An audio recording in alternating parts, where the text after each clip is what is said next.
It's the Stephanie Miller Show. So I wanna say thank you, 'cause it makes me that much stronger. Makes me work a little bit harder. Makes me that much wiser. Thanks for making me a fighter. I understand why Trump might be a little down. He's had a sad weekend. His best friend was poisoned by his other best friend. No. Putin did not kill Lindsey Graham while he was in Ukraine. It's just a suspicious coincidence that makes a lot of sense when you think about it. But according to President Trump, Lindsey died from a specific medical... You know what? Let's let the president just delicately explain it. Do you think we know the whole story about his death? Well, I think we do. We've had great doctors, and they talked about, a certain part of his body literally blew up. That's right. Part of his body blew up. The New England Journal of Medicine calls it spontaneous kablooey syndrome. Was that Daily Show? Daily Show. That was Daily Show. Michael Costa of The Daily Show. Hilarious. Can I just say, Chris, as we often start a sentence here, I'm not a conspiracy theorist, but Donald Trump has never met a conspiracy he doesn't like. And him saying there's nothing more to see here and the FBI is wasting its time makes, I don't know about you, makes me... Yeah, Trump dismissed the FBI investigation into the death of Lindsey Graham, saying he wished the lawmaker took better care of himself and the Bureau was wasting their time, which makes me think he got a call from Putin, because that's what you get for your loyalty to Trump. Is if you're not he'll loyal defend to Putin. If you're not loyal to Putin, then you might end up with a kablooey heart. Then he's just, he had it coming. Oh well, wish he took better care of himself. Sucks to be him. Okay, hey Chris. What? Oh, sorry, that wasn't what I meant to. Hang on. Oh, you know what? I misplaced my box for a moment. There it is. Okay. So much breaking news. It has literally broken me. A lot broke. Possibly. Yes. I am doing CNN tonight. You are. Because why? Because Mike Nellis, Brian Tyler Cole, and Politics Girl cannot be everywhere all the time. So I must do my patriotic duty at 9 p.m. and 10 p.m. Pacific time tonight. Okay. That's 1 o'clock Eastern. Yes, midnight in the midnight and 1 o'clock hour Eastern. Enjoy, because I will be, as we were talking about, with some right-wing talking point that will say everything's great and inflation's not a problem and they'll be nice to you in the green room. Prices are down and the Iran war is going fantastically. And obviously Vandals / the reflecting pool. And Mitch McConnell is, I just did a Soul Cycle class with him. And what else will I hear tonight, Chris? Let's preview so I can be prepared. In the green room, you're here. I'm a big fan of yours. Yes, I do hear that in every green room. A huge fan. I never miss your show. Okay. Okay. Not sure where to start this morning. However, this thing Thursday night. Oh, Trump tacoed again on. This is the ridiculous, cartoon-like timeline we live in. He tacoed on tolling the Hormuz Strait in one day. He said they said they're going to stop traffic stops for ICE because of obviously the outcry and these killings willy-nilly. And then he just said no, they're not going to stop traffic stops. Is there anything else that I just missed in terms of, they drained the reflecting pool and it is very clear that nobody slashed it with a whatever. But what you can see is tire tracks from his stupid motorcade. But okay, all right, here's what I'm concerned about. AOC, I agree with AOC, who said it is incumbent upon TV networks not to air this speech Trump has set for tomorrow night. She said he's basically doing a made-for-TV broadcast about election fraud and conspiracy theories. I don't think we should be contributing to the platforming of lies about our elections. Many news outlets oftentimes may receive transcripts in advance, and I think we have an ethical obligation not to air things that undermine elections that are not rooted in evidence and in fact.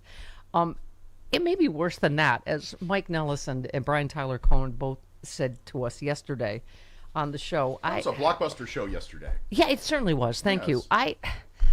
This came up, but this is Norm Ornstein posted this. He said something I predicted multiple times is about to come true. Blanche is going to cut a deal with Maduro to have him falsely claim that Venezuela tilted the 2020 elections. In return, he and his wife are likely to be in the same prison as Ghislaine Maxwell.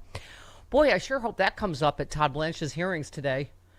And Hurley said Trump is speaking to the nation Thursday about, quote, free and fair elections and promises, quote, a very big announcement, but no details have come out. Just reminding everybody about this post from Norm Ornstein. McCaffrey, and again, Chris, I don't know what is true or what isn't true. We know what we've heard so far about what he's going to talk about. But he said allies of Trump have circulated a draft executive order aiming to declare a national emergency. You said that yesterday. Yes. That's what Mike and Brian speculated. Absolutely. That's what's going to happen. Over alleged foreign election interference with the goal of exercising federal control over the 2026 midterm elections. The 17-page draft alleges without evidence that Chinese interference in the God knows what we're going to hear tomorrow night. Chinese interference in the 2020 election to justify declaring a national emergency. It proposes planning no excuse mail voting, requiring proof of citizenship registration, and allowing federal intervention in voter verification. The mind reels at what we're going to hear tomorrow night. But as we always say, man, I hope we're prepared for all of it. The Democrats had better be preparing for everything. And the ACLU, too. They better have everybody on this as well. Yeah. It's all hands on deck if he declares a national emergency. Because I think you're right. We always, we go to crazy grandpa ranting again and blah, blah, blah. This is different. He's crazy grandpa with the nuclear codes and with, extreme power that the Supreme Court just gave him. Because that's the other thing. You go, oh, well, the Supreme Court won't let him do that. And you're like, really? Won't they? We need an army of lawyers on Amy this. Coney Barrett is suddenly concerned about having to wear a bulletproof vest when, she's one of the justices that voted to have, as few gun laws as possible. So welcome to the rest of our worlds, welcome to the young father who just got gunned down by ICE. It's okay. Oh, by the way, and Susan Collins, because she remains despicable, took credit for them stopping traffic stops, which now so today, Trump has just called for them to reverse that, and she will be concerned. She'll be concerned about what Trump said, but she won't do anything about it. No, of course not. That would mean lifting a finger. Yeah, exactly. Trump says ICE will resume traffic stops a day after his own administration paused them following 2 murders in a week by ICE agents. Did you see this one? The men and women of ICE are doing a great job. That has to be done. Does it? Does it have to be done? Blah, blah, blah. Let's see. We cannot give up ICE's most important and effective crime-fighting tools, the traffic stop. Thank you for your attention to this. The normal. I can't read the whole thing. You know what? I would get, what is that? Exploding kablooey heart syndrome? Something. Yep. If I have to read his entire.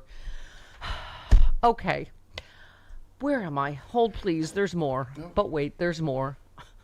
Oh, yes, this one. Brooks says the Trump administration is investigating whether or not Taco Bell is to blame for the cyclospora outbreak. The same Taco Bell who said they're going to stop using vegetables in their products to help reduce the spread. We are in the dumbest timeline. I mean, it is because they have disbanded all of the systems that would protect us from this. Someone else posted, let's be real. The only reason Taco Bell is under investigation is because they were proactive and made this administration look like the asshats that they are. There's always got to be a scapegoat. By the way, so I know the news is showing the reflecting pool. That's just the latest visual example, right? Of what you can just go, he's lying. He is absolutely lying. And now, like you said, Chris, yesterday became 350 yards instead of 350 Which is double. feet. I mean, triple. That's Right. triple the original length that he claimed. Oh, my God. So you can see it. You can see it with your own eyes. And this is the timeline we're in, where whoever I'm probably debating on CNN tonight is going to say, clearly, look at this evidence of the vandals and the box cutters. And the Iran war is fantastic and coherent because literally one day he tacoed. Remember he kept saying, oh, the whole world used to be laughing at us and not laughing at us anymore. They're laughing really hard at us now. Oh, my God. Who would take him seriously? He's like, we're going to tell the straight. And then, never mind. I have to say, sometimes his excuses are entertaining in that they're always some huge victory that he has achieved. Of course. In his leader. In his mind. Yeah. Right. Oil's flowing like never before. No. Okay, oil prices just shot up yesterday. Okay. Thanks to the awesome power of the United States military. Oh, my God.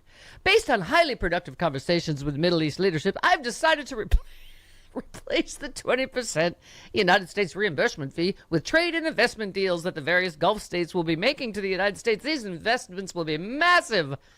Okay, Captain Delusion, sure.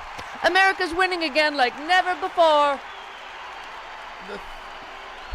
The thing about every single statement of his like that, everything is hyperbole. Yes. Everything is like it's never been before. Ever, but everything never is before. the best like ever. No one's ever seen. And when you keep doing that, it's like crying wolf.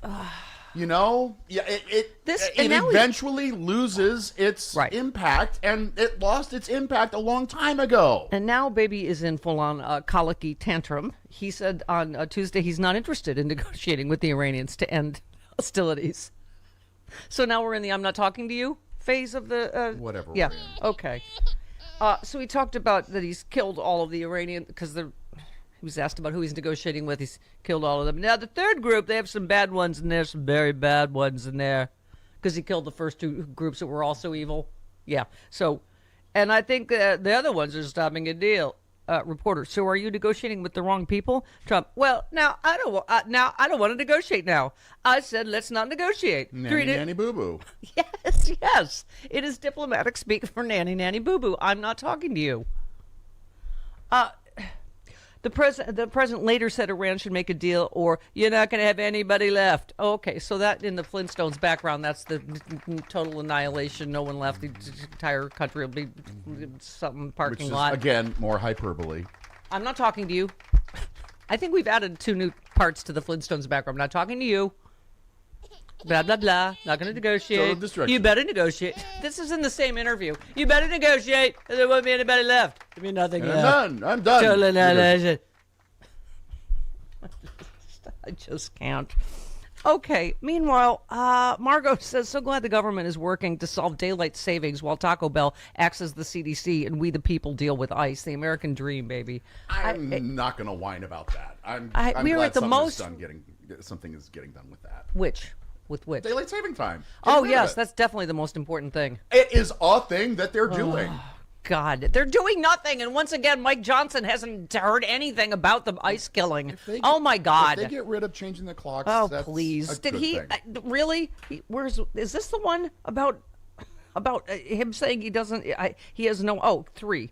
This is Mike Johnson, who didn't see anything about anything again, including a young father getting gunned down in front of his wife and 3-year-old. The ICE agents who killed a person in Maine yesterday were reportedly not using body-worn cameras, and that's despite DHS officials coming to Congress and repeatedly saying over the last few months they want to expand body camera usage. Does there need to be accountability on DHS from Congress here? I don't know anything about this event. Okay, I was a little busy yesterday, so I'm going to reserve judgment. And you guys can mock me for not knowing that. Yes, I worked we will. about 22 hours in the last few days, and I did not get a briefing on that yet. I will this morning. Oh, I'm sorry. Oh, you're the only hours. one. Oh, you worked. Sorry, you First of all, wanted does this anyone job. believe that he worked 22 hours? Doing what? Doing what? You haven't passed anything. Plus, he wanted this job. He asked for this worked job. He ran 22 for hours. this job. I can't possibly know about the latest civilian that was gunned down in broad daylight by a government official. God, you can mock me if you want. Okay, we will. Seriously, I mean, people have already done montages of him not knowing anything and not having seen anything in the news. I'm like, okay. Yeah, and by the way, if, God forbid, someone were killed by an undocumented person, guess who'd be front and center with every detail of that, doing every press conference on Lincoln Riley, Lincoln Riley, Lincoln Riley. Right, exactly. Oh, God, I'm going to hear that tonight, aren't I? Yes, you are. Why, America, why? I get up at ass o'clock for you. And now I will be up until, I don't know what is, I've never been up at that time. What time is that? Insane o'clock tonight. I will be up at insane o'clock to get back up at stupid o'clock. You're the one who said yes. Because, exactly, I give and I give. I work 22 hours. You had the option to say no. Whiny little bitches. But I didn't. You didn't. I am going to whine about it. It's all right. Hey, we have Man Meat. You know what? That'll give me some energy for tonight. Man Meat Wednesday. Well, Bob Seska, Malcolm Nance, Carlos Alzraki. Maybe Malcolm. Oh, Malcolm might have to change times, and we're figuring out, or maybe move to tomorrow. We'll see. We'll see. Okay. All right, but we gave you extra man meat yesterday. We threw a slab of Brian Tyler Cohen we did. on the already Mike Nellis grill, and it was yummy. That was a hell of an hour 3. Yeah. Oh my Yeah, God. it was. Yeah. Oh. Wait, I got. Hang on, I got extra love letters about that. Wait, hang on. What? Hold, please. I know, I'm going to break. Don't worry. Yeah. Julie in Seattle, my beloved. Great show Tuesday. Steph, your show's the only thing standing between me and a Lexapro solution. I asked him, Brian Tyler Cohen, how he copes with Trump's America, and he said Lexapro. Immediately said Lexapro. My girlfriend's on that, so I know. Okay. I know. Yeah, I understand. I don't know how you managed to wring optimism out of this unrelenting doom, but thank you for keeping hope alive, or at least more alive than McConnell. No. All right, thank you, Julie. Thank you, Joel. We need to break. I am your Lexapro solution. Yes. Hello, I'm your human happy pill. 21 minutes after the hour. I don't mind that you curse my name as long as you're saying my name when we're not together. Okay. So, I read your tweet earlier, or thread. You said that Kentucky Republicans have tried to take away Governor Beshear's ability to appoint Mitch McConnell's replacement. Beshear says he's considering ignoring the state legislature and appointing a Democrat to replace McConnell anyway. He believes that law is unconstitutional, that Kentucky's constitution gives him the authority, and that he's prepared to test the GOP on it. This is exactly how Democrats should be fighting. Here. I keep saying be like Mitch, not dead, but, ruthless. Yeah, I mean, look, they will break any. Well, I mean, we shouldn't be breaking the law, but they will certainly press the law and bend it as far as they can. They'll test every norm. They don't care about being polite. We should be doing that too. They are currently. Let's be clear about this. Mitch McConnell went into cardiac arrest and they found him lifeless on the floor. We have not seen him. I don't know if that photo is real or not, but I know he doesn't look good in that either. So if that's the best they can do, that's not great. He's had a fake 20-minute phone call with Scott Jennings. You know what they would do in this exact situation? They would call the special election, and I think Governor Beshear is 100% right. They're down a man right now. They can't get anything done in the Senate right now with 2 people down because Lindsey Graham also died. Let them be in disarray. But when he dies, we should appoint a Democrat to it because they're trying to violate Kentucky's constitution. Also was doing a lot of work in that sentence. Yeah. Right, well. It's just, Mitch McConnell is dead. Okay. Yeah, you said, right, they tried to take his ability. This is what they always do. They make new rules. They did it in North Carolina, too, right, Mike? They just, if a Democrat wins, they're like, nope, sorry, Roy Cooper, you don't get any powers that a governor normally gets. Yeah, they will rewrite the rules. They did the same thing to the governor of Wisconsin to weaken his power because, by the way, the gerrymander situation in the state of Wisconsin for decades now has been ridiculous, meaning that the voters have to vote for Democrats by a 60-40% margin to take control of the House. Now, they fixed some of that with the Supreme Court rulings and stuff like that, but it's an absolute mess. They will change the rules. They will redraw the districts. They will try to pass the SAVE Act. They will steal ballots. They'll do anything to win, and we have to make sure the wave is too big to rig, period. Everybody get out and vote for real. Like, your life depended on it. I hate to be a cliche, but do it. Yeah. So on McConnell too, you've been saying the same thing we've been saying. You said not everything's a conspiracy, but after all the obvious lying about McConnell's disappearance, you can't blame people for being skeptical. We were talking. You said Trump immediately making Lindsey Graham's death all about him is so classic. I was the last one to talk to him. Now we can pass the SAVE Act. He's such a damn drama queen. I mean, there's nothing beneath them, and they lie about everything, right?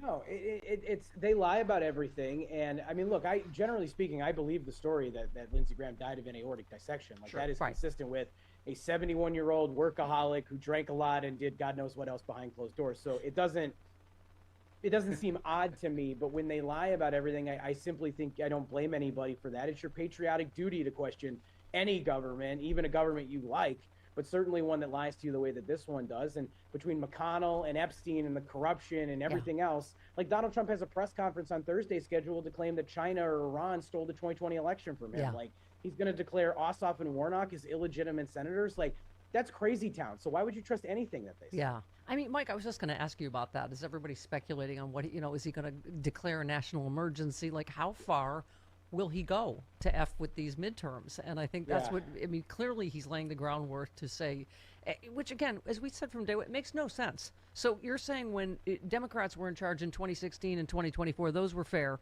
but when you were in charge in 2020, right, it was rigged somehow. Well, it's like we were able to rig the election when Democrats had less power, but we weren't able to do it when Democrats had more power. Makes zero sense, and it's just really stupid. And This is also like, again, I don't know how far he'll go. I don't. I think we should be prepared for everything. I will say he's kind of a bit of like, he's a bit of a wuss with this stuff. Like, he likes to talk a big game to throw red meat to his base, then he really doesn't do anything with it. Now, that doesn't mean he won't do something with it if Stephen Miller or somebody else gets in his ear. So let's be prepared for everything right up to a third term. But I think he will probably just give a speech and nothing will come of it, will be the most likely scenario of what's happening here, because that's what he does. But it's really bad for them electorally, because the American people hate this stuff. Well, we were saying they just drained the reflecting pool. There's clearly no gashes in it. And he's like, look at the gashes. You're just like, we're in that. Are the gashes in the room with us right now? What there are, what you can see are tire tracks from where he drove his stupid motorcade over. Like, it's just. Listen, in Donald Trump's world, Lindsey Graham is alive. Mitch McConnell is young, fit, and healthy. There's a gash in the reflecting pool.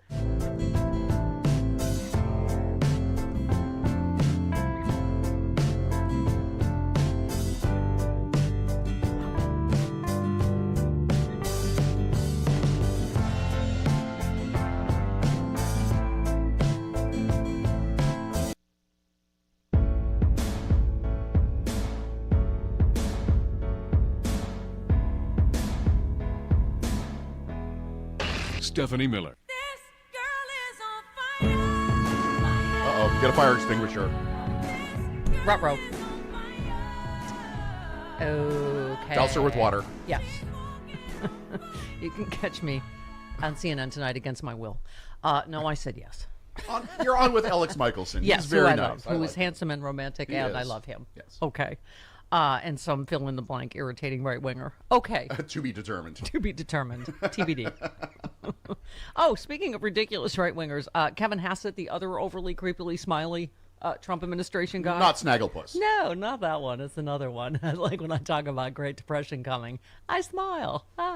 He said, are you ready? Because President Trump has made law and order a big focus of the big cities, it's much cheaper to buy insurance now because people aren't going to steal your car. I'm sorry, what? Has he bought insurance lately? Obviously not. I can tell you insurance is not at all cheap. Okay. I see. Okay, that's news to you. Your car was stolen, wasn't it? Yes. Yes. It was. Okay. Which is why I'm a bike commuter today. But thank you, Kevin Hassett, for your sunny thoughts. Karen says that so many people are able to look at photos of the newly drained reflecting pool, see the tire tracks, see clearly the entire thing was an act of folly ordered by a man determined to put his mark on our nation's capital, that they can see this and still follow the man who keeps insisting that left-wing vandals destroyed his beautiful work. It makes me weep for our country. Yes. That's the reason for our show. You have to laugh or you'd cry all day. Yeah. Am I correct? Jeff says Amy Coney Barrett finding out she has to live in the world she legislates is a vibe. It's a vibe, and I love that for her. Okay, Anita in San Antonio real quick. Hi, Anita. Good morning. You know, my fear is that Trump is going to get Nicolas Maduro to say that Venezuela did steal the 2020 election. Yes. In exchange for dropping the charges. Yes, that's what we just said. Norm Eisen speculated, and that, then he'll get in the cushy prison with the Ghislaine Maxwell and her puppies and Pilates. Yeah. Thursday night is going to be really, really bad. Oh, 29 minutes out. Only one man can save us. That's Bob Seska. Yep. Next.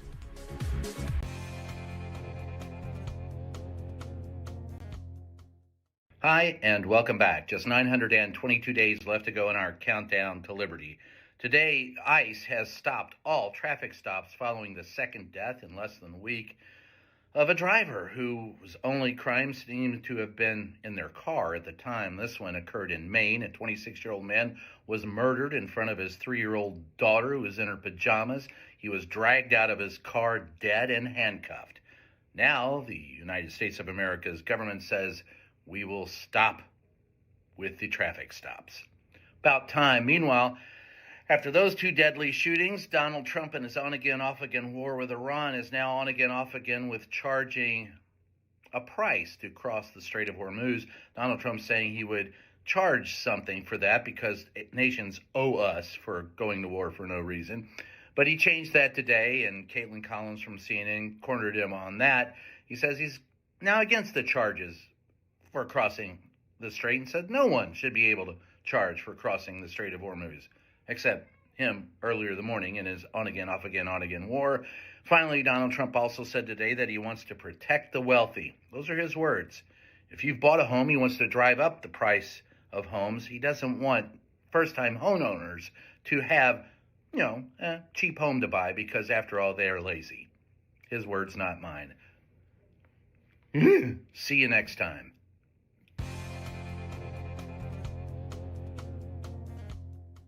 Well, if you're a homeowner, you need to listen to this. In today's AI and cyber world, scammers are stealing home titles and your equity is the target. Here's how it works. Criminals forge your signature on one document, use a fake notary stamp, pay a small fee with your county, and just like that, your home title has been transferred out of your name. Then they take out loans using your equity or even sell your property.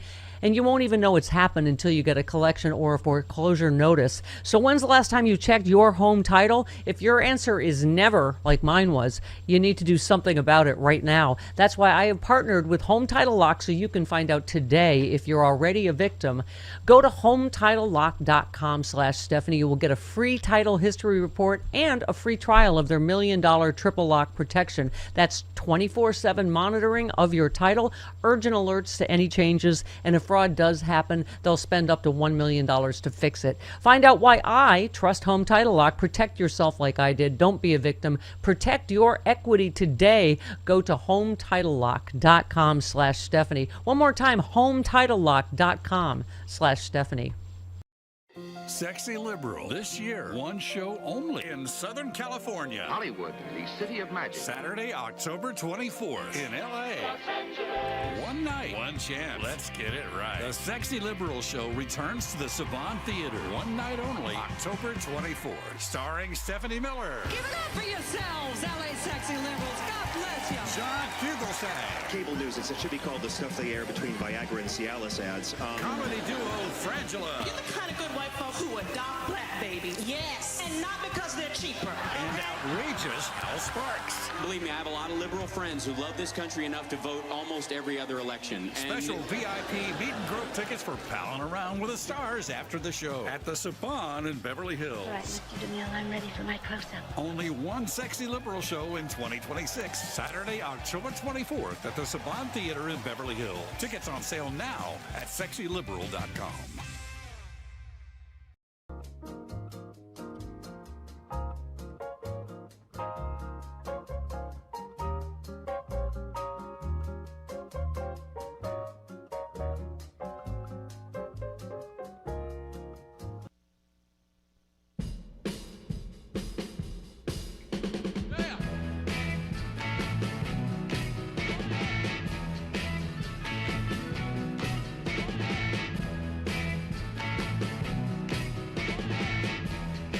How is this even happening that we're contemplating a confirmation of this guy? The judge in that decision on Monday referred Blanche basically to the Bar Association in New York because of his conduct. How is it possible that after being referred to a Bar Association for potential discipline on Monday, we're contemplating this guy for Attorney General on Wednesday? Good question, Senator Adam Schiff, who is personally our senator. Who is fantastic. Yes. Star of Stage Screen and, of course, Sexy Liberal. That's right. Okay. Speaking of which, look who's speaking of dreamy, hunky men. Why, Bob Seska doing just now, boy. We interrupt this program to bring you a special broadcast. You're cute and I love you, Bob Seska. Where you coming from? Bob is calling us from Washington. You Seska things. Go ahead. Washington, D.C.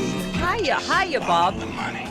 Hi, Stephanie. I was hoping that Adam Schiff would throw in, but you are in that chair, Blanche. You are in that chair. Please, for me, somebody do that at the hearing today. Yeah, the New York City Bar has also sent a letter opposing Todd Blanche's AG guy. It's just part of this dumb, stupid timeline we're in, right? That he would even be. They released a letter to the Senate Judiciary opposing the nomination of Todd Blanche for his misplaced loyalty to Trump. Last week, more than 1,200 former DOJ employees signed a letter urging the Senate not to confirm him. And here we are, right? The president's personal thug lawyer.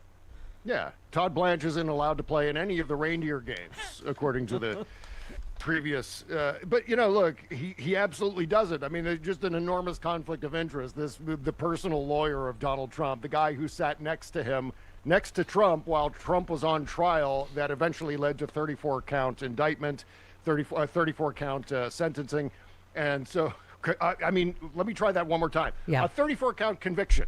Because, of course, the whole thing shifted a lot. But as Donald Trump was sitting there farting in the courtroom, Todd Blanche was right there next to him. And now he wants to be the Attorney General of the United States. And especially after all of these frivolous prosecutions, these frivolous attempts at indictments.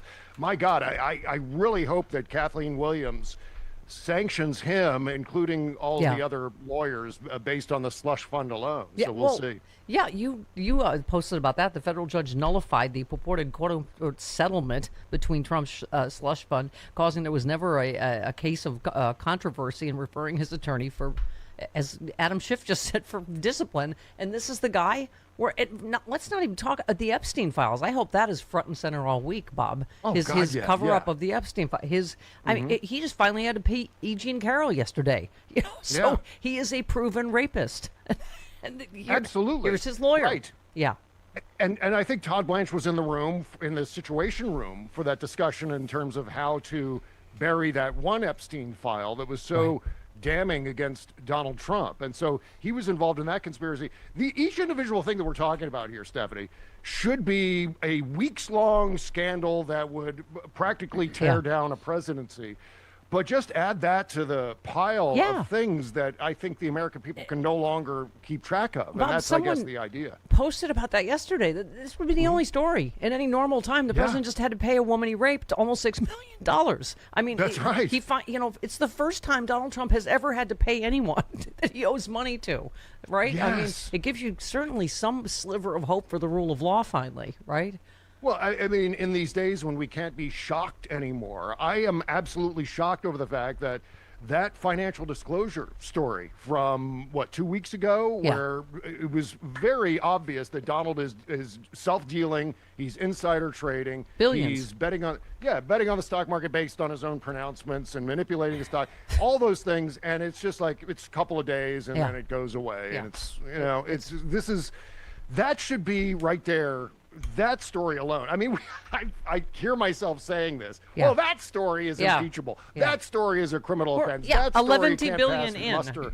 Yes, 11 billion stories in. And you just also pointed out about Iran. Germane to note here, the Strait wasn't an issue until Donald kerplunked us into a war.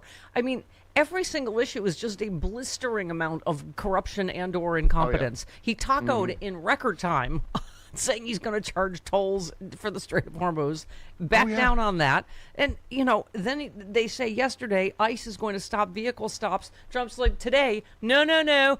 What a ridiculous party. Susan Collins takes credit, and now today, Trump has already said, no, we're not stopping. I mean, it's an absolute mess. The whole idea here is to frustrate people, confuse people until no one is paying attention to what's going on in the Strait of Hormuz anymore. And the other thing is that this is what we've observed with Donald Trump since the very beginning, which is his whole MO. If you understand this process, you understand what's going on with Donald Trump and the presidency right now, which is that Donald Trump knee-jerks into something, a lie, a con, a crime, some sort of ill-conceived idea that he tries to implement. And then it's this scramble afterwards when it fails to fix that lie, to fix that thing that he knee-jerked into. And then the next thing he does is trying to fix that thing, trying to fix the other thing. It's this Russian doll, and I think the metaphor is appropriate, of screw-ups that he's constantly trying to repair. The entire Iran war, where we are right now, is entirely due to Donald Trump making a stupid decision, one of the dumbest decisions any president has ever made, to go to war in Iran. And now he's trying to fix the damage from his own decision. And then that damage has to be repaired with another bad decision. And by the way, people go, what are Democrats doing to stop it? Senate Democrats blocked the annual defense policy bill yesterday, registering their discontent with Trump's handling of the war in Iran. Just days after administration formally notified Congress that U.S. military operations had resumed, they said Democrats argue Congress should not move ahead with it would authorize more than $1 trillion in military spending while the administration was pressing forward with a war that has been rebuked by bipartisan majorities in both chambers. That's why elections matter.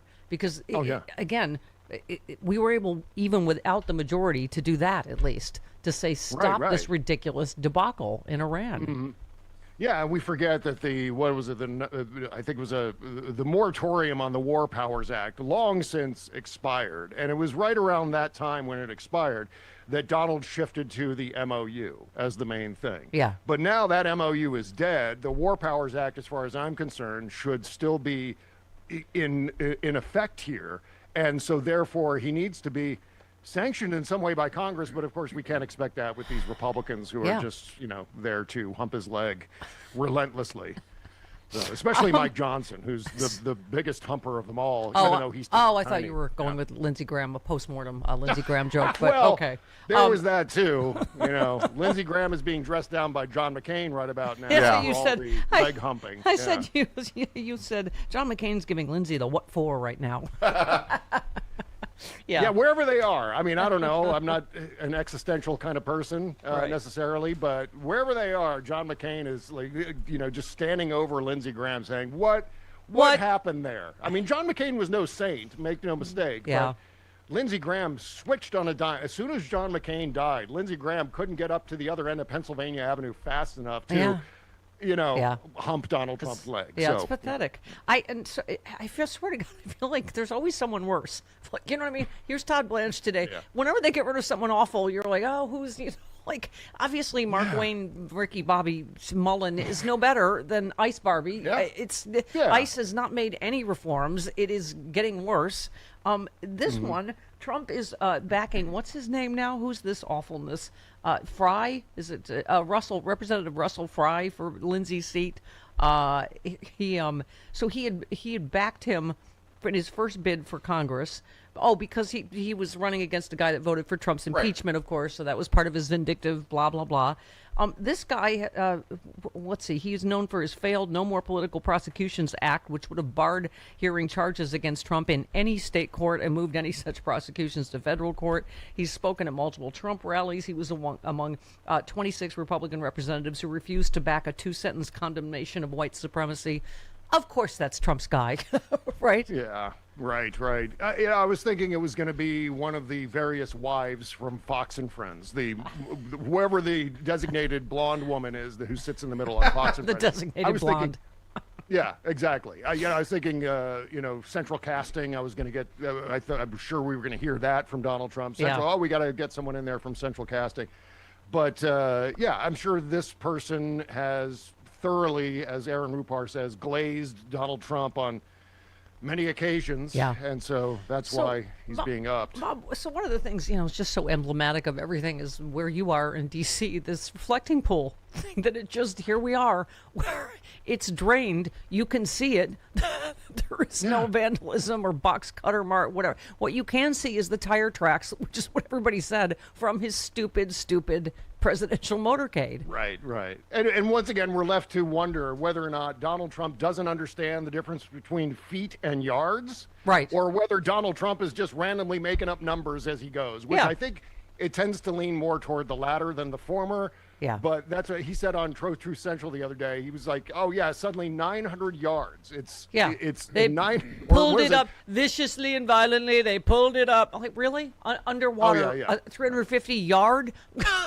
Right. Yeah, I know what he said. He said a 300-yard dash. Yes. Yeah. But it used to be a 300-foot. Right. And so it tripled in length. That's how it's somehow. Yeah, you can see what happened there. Like, if you've ever been to the reflecting pool, it's not an isolated location on the National Mall. There are lots of people around. And cameras. So what we're to understand is, like, for example, this ex-Olympian, yes, up to his knees in the reflecting pool with a box cutter making it. No, that never happened. None of this ever happened. Donald Trump has fabricated all of this, like he says about the 2020 election, like he says about so many other things. I was just going to say, Bob, that leads us to the most important story of the day, I think, in our opinion, is this nonsense we're going to hear tomorrow night. You know, that there is rampant speculation about, you know, claiming Maduro to China, to God knows who, you know, interfered, Warnock, Ossoff, illegitimate. I mean, on, and to the point of people are speculating he's going to declare a national emergency. Once again, here we are, Bob, you and I going, can he do that? Can we do?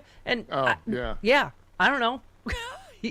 I don't know either. And this could go one of two ways. It could actually precipitate a national emergency. I mean, he could actually declare something like that on the extreme end of the spectrum of the two different ways this could go. The other thing is, it may be one of those things that Donald Trump just blurts. There's a lot of analysis on cable news in and around it, but then it just kind of fades away and it's never followed up on. Sort of like that scene in Ghostbusters where Rick Moranis is pounding on the window of Tavern on the Green, help me, and everyone looks over and then he slinks down and everyone just goes back to their dinner. Yeah. That's exactly... Everyone's going to just go back to their dinner after the speech tomorrow night. Except none of us can afford Tavern on the Green anymore. But yeah, sure.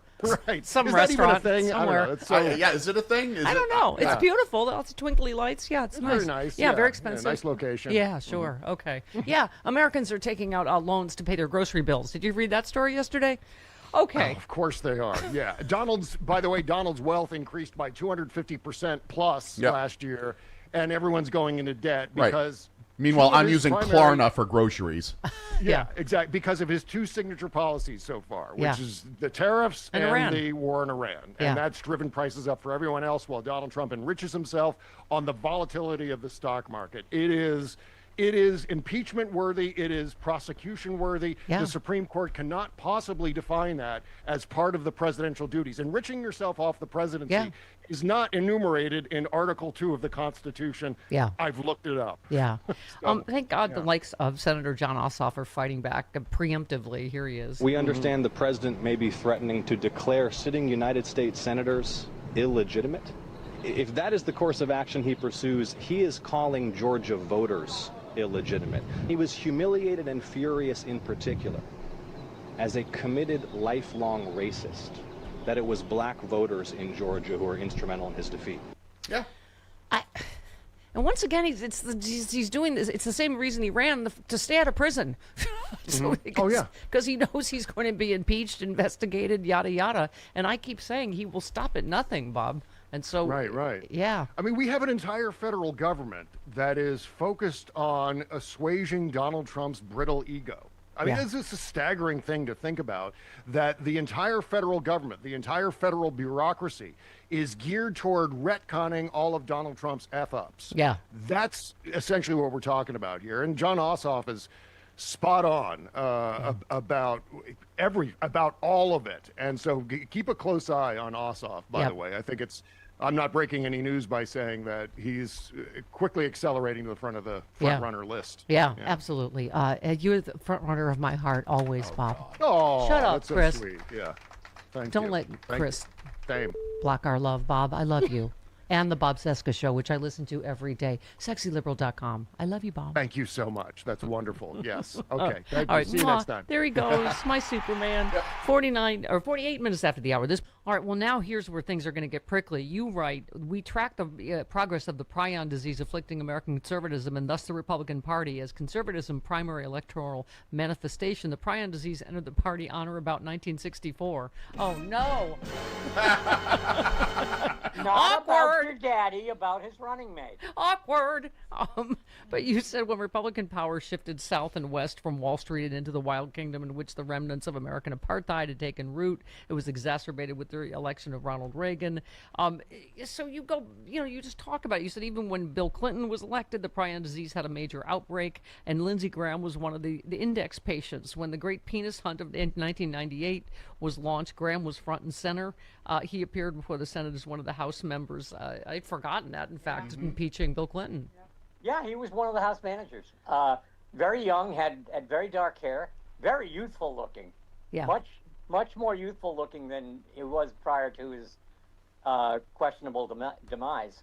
But I mean, by the way, do we believe that? I mean, I'm reading now that some people think he died in Ukraine.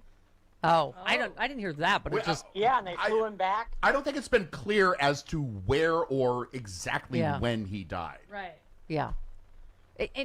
Was it the reporting that was the day he got back from Ukraine or the next day? I don't know. That's why, obviously there's. I think he made the phone call to Trump on the plane. I do not believe that his last act before joining the choir in Disabule was to call Donald Trump and say, "Go Save America" Act. Yeah, exactly. And he fell over dead. That's what and then I he said. Fell over dead. Boom. And first of all, no one thinks they're every Republican has told him they don't have the votes. He's like, Lindsey told me we're all set on the Save America Act. And it's like, no, he didn't. Okay. But I know. They can't get the Save America Act to the floor. No. It doesn't matter how many votes he has. Exactly.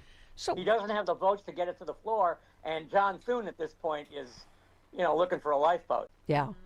It's so interesting. You did a lot of direct quotes from Lindsey Graham back when he was impeaching Bill Clinton, and it is just amazing the moralizing they all did. And then the man they now defend, right? It was astonishing to me. Yeah. I went back through because you go down rabbit holes for something like that. I only went there to see Graham stuff, but some of the floor speeches from the Republicans back then about walking on the beach thinking deep thoughts and wondering what you're going to tell your children and all of this stuff. Oh, God. And a lot of these clowns are still in government.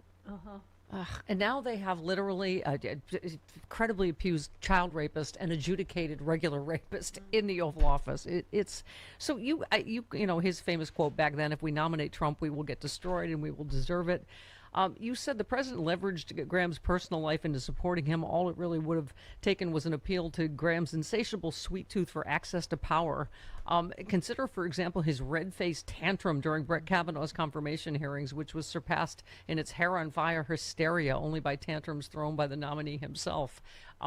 He got extra vapors defending rapists. I was in the room sitting with the great Dahlia Lithwick when that happened. Oh, wow. And the two of us looked at each other like, that man is going to stroke out.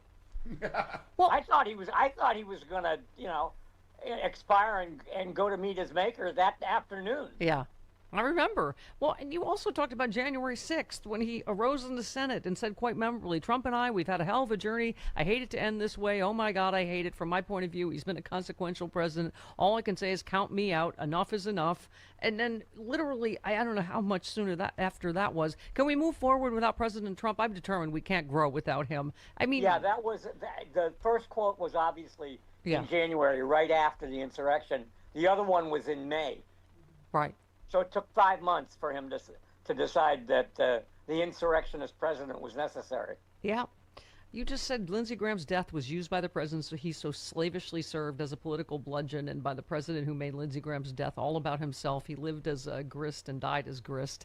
I mean, I was saying, he was asked directly, Charlie, on Newsmax about whether he thought Putin was involved. That obviously the poisoning in Russia can cause heart attacks.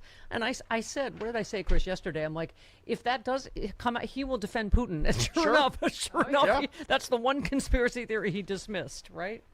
Right, absolutely. He dismisses, any conspiracy theories.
I'm wearing my Just Die Already t-shirt. That was, I believe, something you initially, Chris, blurted out during COVID about, maybe anti-vaxxers. Yeah. Yeah.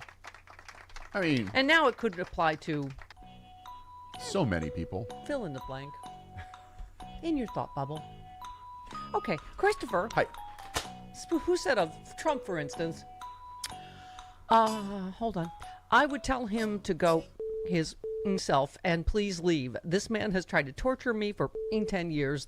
He says about my dad, his obsession with tormenting my dad, hanging a picture of an auto pen on the colonnade, demeaning him, and all the things he said about him. What the kind of man would I be if I didn't tell him to go himself? Who said that? Amy Carter. No, that was a good guess, though. No, that was Hunter Biden. Oh, okay. Rock star of the world. Okay.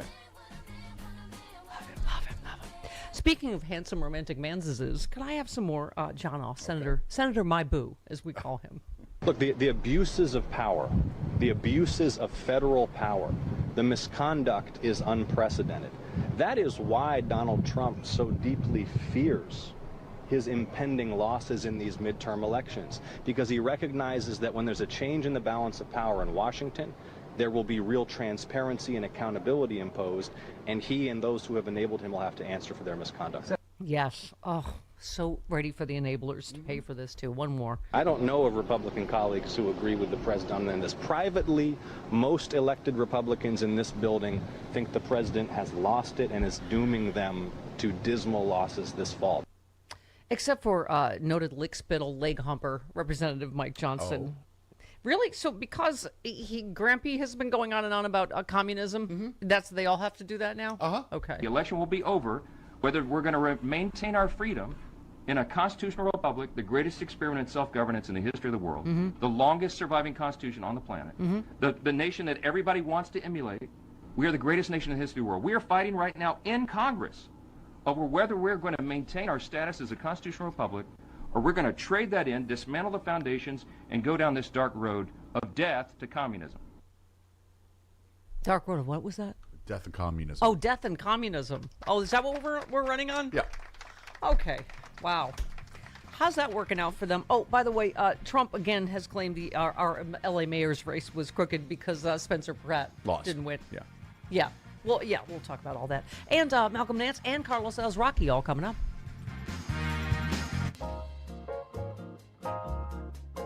Well, those spam texts and scam emails flooding your phone, they are not random. Scammers buy your personal info and data brokers are the ones selling it. Data brokers collect your name, address, phone number, even the meds you take and your income. Then they package it up and sell it to anyone willing to pay, including criminals.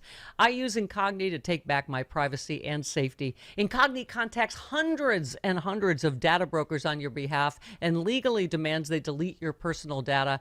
I've already had my information scrubbed from 324 brokers. Yay!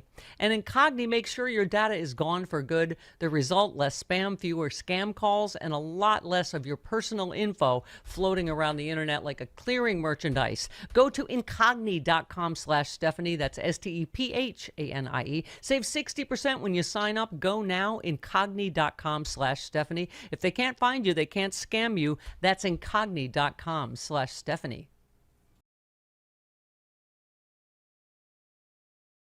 His name is Joan Sebastian Guerrero. He was shot and killed by ICE in Biddeford, Maine.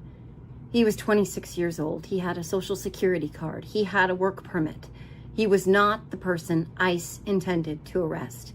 He was on his way to work, on his way to earn a paycheck, on his way to provide for his family. The kind of drive millions of Americans make every single morning without giving it a second thought. A cup of coffee, a few red lights, thinking about work, thinking about getting home, thinking about your little girl waiting for you at the end of the day. Instead, his daughter watched her father die. She's 3 years old. She was wearing bluey pajamas. One minute she had a father, the next she didn't. They pulled him from the car, bleeding from the head. His last words were, "I tried to stop. I tried to stop." I can't get those words out of my head because they are the words of a man trying to live, not fight, not run, not hurt anyone. Live. A young father spending the last breaths he would ever draw on this earth, trying to explain that he had done what he was told. I tried to stop. And then the voice his daughter had heard every day went silent forever. And then they dragged his lifeless body onto the pavement. They handcuffed him after he was dead. They handcuffed a dead man in front of his 3-year-old daughter, and they left him there for hours. There will come a day when she's old enough to ask what happened to her father, old enough to understand that the world can split open without warning, old enough to discover that the last thing he ever said was not "I love you." It was "I tried to stop." This was the second fatal ICE shooting involving the wrong person in the span of a single week. The second. How many more fathers, how many more mothers, how many more children are supposed to watch the worst fucking day of their lives unfold before we decide this isn't normal?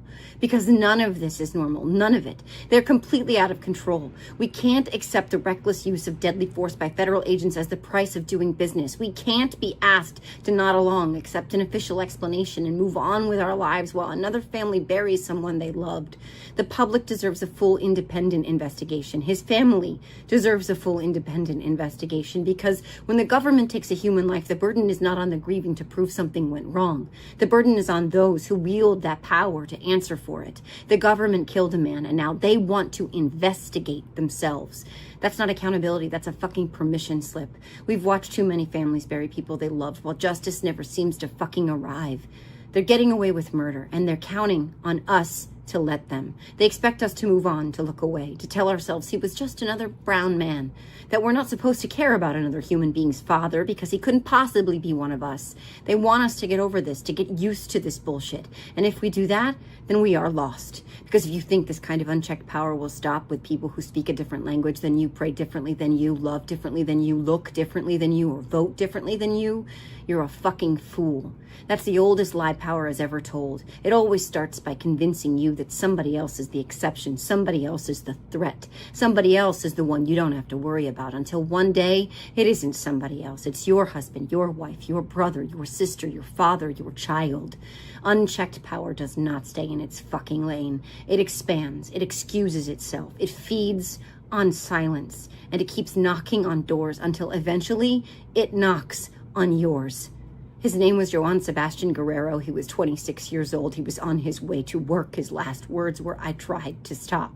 He tried to stop. Wake the fuck up before the knock at the door belongs to your family, because by then it will already be too fucking late.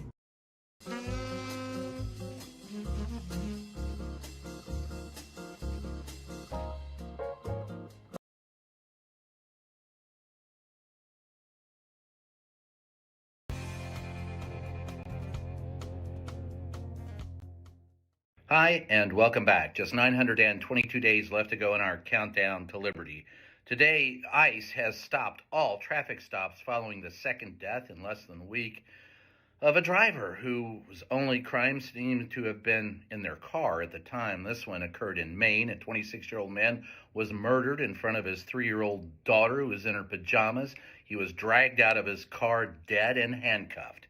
Now, the United States of America's government says we will stop with the traffic stops. About time. Meanwhile, after those two deadly shootings, Donald Trump and his on-again, off-again war with Iran is now on-again, off-again with charging a price to cross the Strait of Hormuz. Donald Trump saying he would charge something for that because nations owe us for going to war for no reason. But he changed that today, and Caitlin Collins from CNN cornered him on that. He says he's now against the charges for crossing the strait and said no one should be able to charge for crossing the Strait of Hormuz, except him earlier the morning in his on-again, off-again, on-again war. Finally, Donald Trump also said today that he wants to protect the wealthy. Those are his words.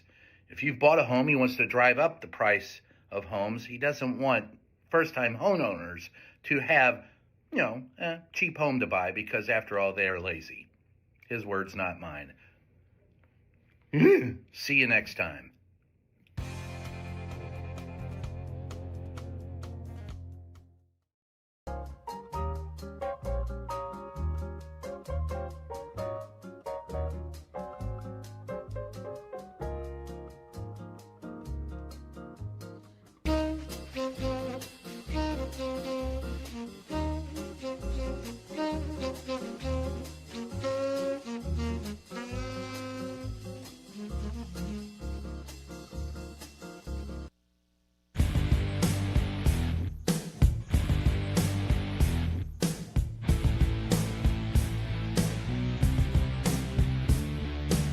It's the Stephanie Miller Show.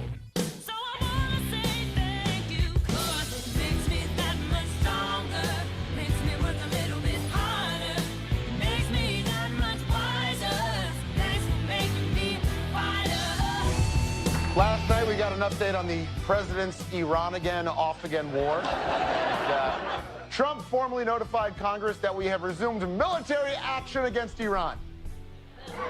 I thought that would get applause out of this room, but I guess it didn't. Yeah, remember when Trump said this was like a little excursion that was going to just last a few weeks? That was 4 months ago. And I'll be honest, I'm starting to regret voting for this guy 3 times. 3 times? 3 times, yeah. I still don't understand why he even started this war. It's Jeffrey Epstein was his best friend for many, many years. And he was. Don't forget how many times he's mentioned in the Trump-Epstein files. Sorry, I have the hantavirus, so... In for Kimmel. Ike Barinholtz. There you go. Yep. Yes, 2 Democratic senators calling out Todd Blanche for not meeting with survivors of Jeffrey Epstein, saying Blanche has more interest in protecting Trump than providing transparency to survivors. Chris Van Hollen and Patty Murray are holding Blanche to his word from 2 months ago that he would meet with the survivors. I'm good. I hope that's this whole hearing is them. He said Blanche met last summer with other close advisors of Trump, a group they believe is more interested in minimizing damage to the president relating to his personal friendship with Epstein. Trump, what did he said? Todd Blanche is doing a phenomenal job as acting attorney general. Which is how you know he's doing a crap job, because Trump. Okay. Karen in Chicago, hello. Good morning. Thanks for taking my call. I just want to give special props on that front to Allison Gill and Katie Fang for what they're doing. Yes. To keep this out there. We can't stop talking about that. I am just so tired of the gaslighting, the projecting, the confections, the whataboutism from the right. I missed the first 40 minutes of the show, and the reason was I was talking to this young lady who I befriended at the ICE detention facility last year. Her family has been impacted in such a horrific way over the last year. She is having to relocate. I'm trying to raise some funds for her to be able to do that for her and her children. The thing of it is, she was telling me her ex-husband was bragging about how he voted for Donald Trump. This is a Latino man. Voted for Donald Trump because of the no tax on overtime promise that he, which basically, and now he's not getting any overtime. So these companies... Surprising.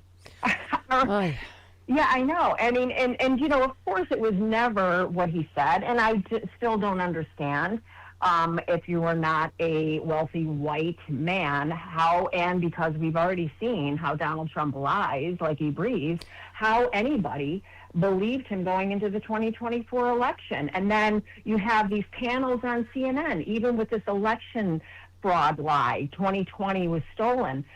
None of them will admit that, that's not true, that it was all of the investigations, everything, the court appearances proved nothing. But Steph, this is the thing. They keep pushing this, and they do the whataboutisms, and they go back to 2016 and say, well, Democrats were saying that the Russians. But there was evidence, right? This is the thing that I think we need to be very clear when we talk about this. There was evidence versus no evidence, lack of evidence. That's the difference. And no Democrat. I will be doing the no Democratic.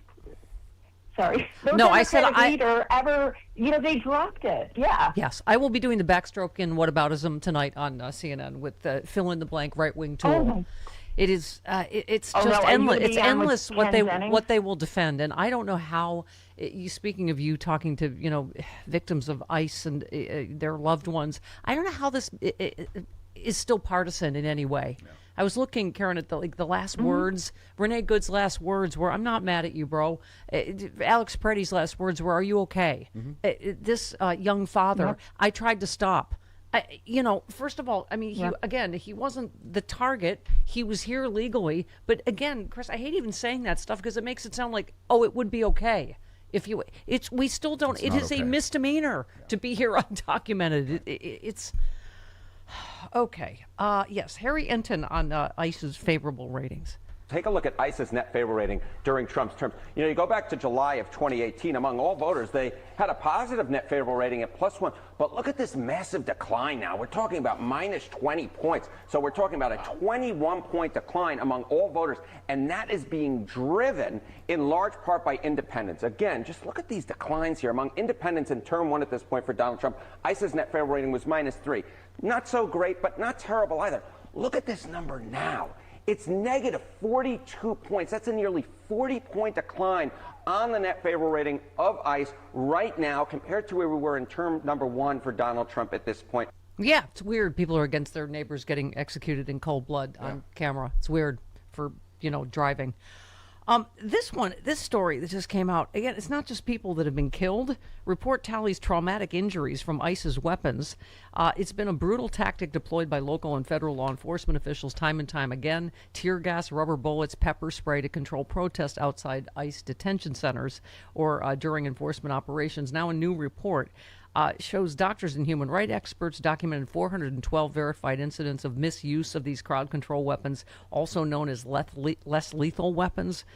203 injuries stemming from alleged misuse of crowd control weapons. Some of them include blindings, traumatic brain injuries, lacerations, fractures, and contusions. The true number of injuries is likely far greater, the report shows. And if Maine is any indication, Chris, like they're the next state that has had it with the Susan Collins of the world, and them continuing to vote for this stuff. And then that was pathetic. Her saying, I'm the one that stopped the traffic stops, when Trump, of course, humiliates her in record time today by saying, no, we're not stopping the traffic stops.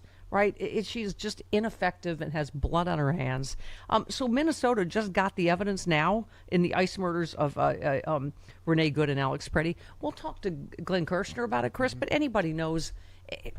First of all, this is too late, right? And you don't know what. They've seized everything at the crime scene, right? Federal investigators provided previously withheld hard drives containing statements, police body camera video, and other evidence in the killings. But again, nobody trusts anything ICE says or anything they've done with the evidence in the interim. That's not a real investigation, taking the local control away and taking all the evidence and et cetera. And then months and months later going, oh, here. Yeah. States' rights, my ass. Yeah, exactly. All right. Here is our hero, our heroine, E. Jean Carroll, yesterday. I don't understand how people can be afraid of a fat, elderly man who wears apricot makeup, his hair done up like Tippi Hedren in The Birds, and sits in a courtroom and moans and groans and complains. Love her. Yeah. We've been honored to have her on the show. Yes, We'd love we to have. have her back. Yeah. Here she is. 24 women. 24 women have come forward and accused Donald Trump of sexual abuse, sexual assault. And some say it's more than that. Some say it's way more than 24. Some say it's 48 women. And he and Epstein were like 9 and 10. They used women to keep score. They really don't care about women in this country. By the way, those numbers she's mentioning are only the adult women that have accused Donald Trump of rape and or sexual assault. All right, Steve in Chicago. Hi, Steve. Hello, Steve. Hello. I want to make a proposal that I think will bring all of the Democrats together. All right. Can I suggest that we put E. Jean Carroll on the $5.6 million bill? I like that. That's funny. That's funny. He prepared that material in advance. Okay. Did you see the close-up of that dollar coin, that No. dollar Trump coin? No. It is... it's Tacky? scary. Yes, Okay. well, he's like glowering at you. Yes. You know, Yeah. instead of like, George Washington sits there on the corner, just being stoic and all that. No, he thinks he looks Right, tough. exactly, He's but he's just glowering at that you. stupid scowl, like Right. that's his. Like E. Jean Carroll just said, she's one of the early ones saying the emperor literally has no clothes. Right. Yeah. Right. It's not some tough elf guy. He looks like stoic or anything. No, he never has. He's always like he's trying to look like some tough guy. Right. He's, like she said, wears makeup and heels, apricot diaper, and yes, exactly. Yes. Hair done up like Tippi Hedren. In birds, the birds. So Trump continued to raise red flags about Spencer Pratt's election results in his bid for LA mayor. Dear God. Saying something has to be done about the crooked elections in our... Spencer Pratt was easy number 2, maybe number 1, but certainly number 2. And all of a sudden they had mail-in ballots for it, and Spencer Pratt was gone. Yes, because we're a crystal blue city in a crystal blue state. You know, God. Even if he is successful at getting rid of mail-in ballots, people are still going to vote. Yeah. You know, it's not going to get rid of the blue people voting. No, we just it's have just to, we're just going to go out and vote on election day. You just have to hope, Chris, that this superpowers people to vote, them trying to take your vote away in whatever way they're trying to do it. Exactly. We just have to overcome every single obstacle they throw in our way. You know, like in those action films when the guy's running, they keep throwing things at him to try to stop him. What movie am I thinking of, Sam? There's lots of movies like that, right? Throwing. Are you thinking of like I don't know. 007's Aston Martin? You know, maybe. You know, like the foam and the oil and just throw everything and just the guys that's running after you's way. Is that what you're thinking? Yeah, I don't know. Hi, Maggie in Massachusetts. Grandma's old. Hey, Maybe it was on Bonanza. I'm with. Oh God! I'm Dragnet. Go ahead, Maggie. Hey, first I'm with Karen from Chicago on all of this insanity. It's just driving me crazy. But that also leads me to applause for Seth, the Homo of Hope. Mm-hmm. Yes. His new video, These Are the Times, is available everywhere, and people should check it out because he's right. It is time to get back into the streets. Yeah, well, people are saying, Maggie, let's see what happens tomorrow night. But if he declares a national emergency and he's setting up, I don't know what, martial law, federal takeover of elections, I mean, we've got to take this seriously, as crazy and demented as he is, because of his enablers, right? Including up to and including the Supreme Court. Yeah. Didn't that hit your brain immediately? You're like, are they just going to go, oh, okay, well, if the president says so, then, you know, for the first time ever, I guess states aren't in charge of their own elections, right? Michael in Oakland, our pro boner. Hello, Michael. Hi there. Resemble that remark. Yep. Yes. So I want to talk about ICE, the ICE detentions. Let's be clear. They are driving unmarked vehicles. They have almost no badging that identifies them as members of law enforcement. They have far less training than local law enforcement does, which, by the way, has changed significantly since the George Floyd killing. Local police are far more amenable to de-escalation. There's far less police violence now. It's way, way down. Statistics across the country are show they, this. though? I would question that, but okay. Oh, yes. Okay. Well, at least in California, way down. What do French always say that, you know, when they say a few bad apples? What is the rest of the saying? Spoils the whole bunch. That's what Donny Osmond said. Oh, that's true, too. That's who I'm thinking. Yeah. On Bonanza. 19 minutes after the hour. This portion of the show. Talking to rock stars is not easy. Good morning, Brian. Good morning. How you doing? I'm good. I see you all over the place, and I have to tell you, I know you know that I'm yelling at the TV. I'm like, yeah, Brian, go. I appreciate it. Yeah, I'm doing the thing. I'm trying to get out there. Yeah. Yes, you are. It's this timeline we're in, right? What we're all asked to go on CNN or wherever and talk about is just extraordinary, right? Like that no one believes this photo of Mitch McConnell. That, you know, Lindsey Graham, who knows, right? Like, you know, Trump's being asked about Russian conspiracy theories and whatever. So how do you mentally survive? Let's start with that. Oh, Lexapro. I mean, I wish I was kidding. I know someone on that. I'm like, okay.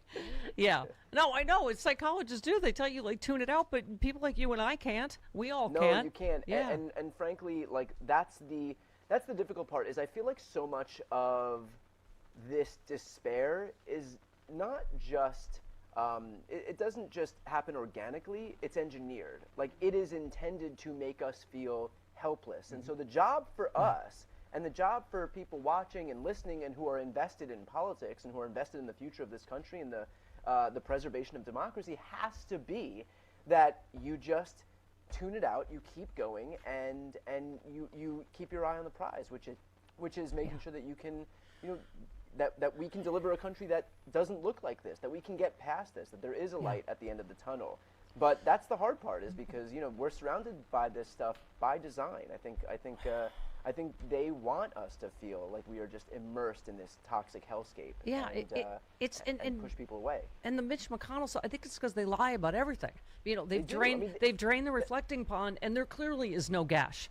Yeah, and he's telling you there is. The irony for somebody like Mitch McConnell is, as he has spent his life propping up this increasingly extreme Republican Party, is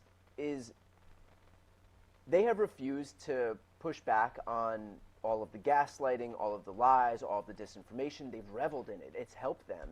And now when it turns on one of them, as it inevitably does, now he's left on the receiving end of this thing. But he has benefited from a movement that has just swam in misinformation and disinformation. Sure.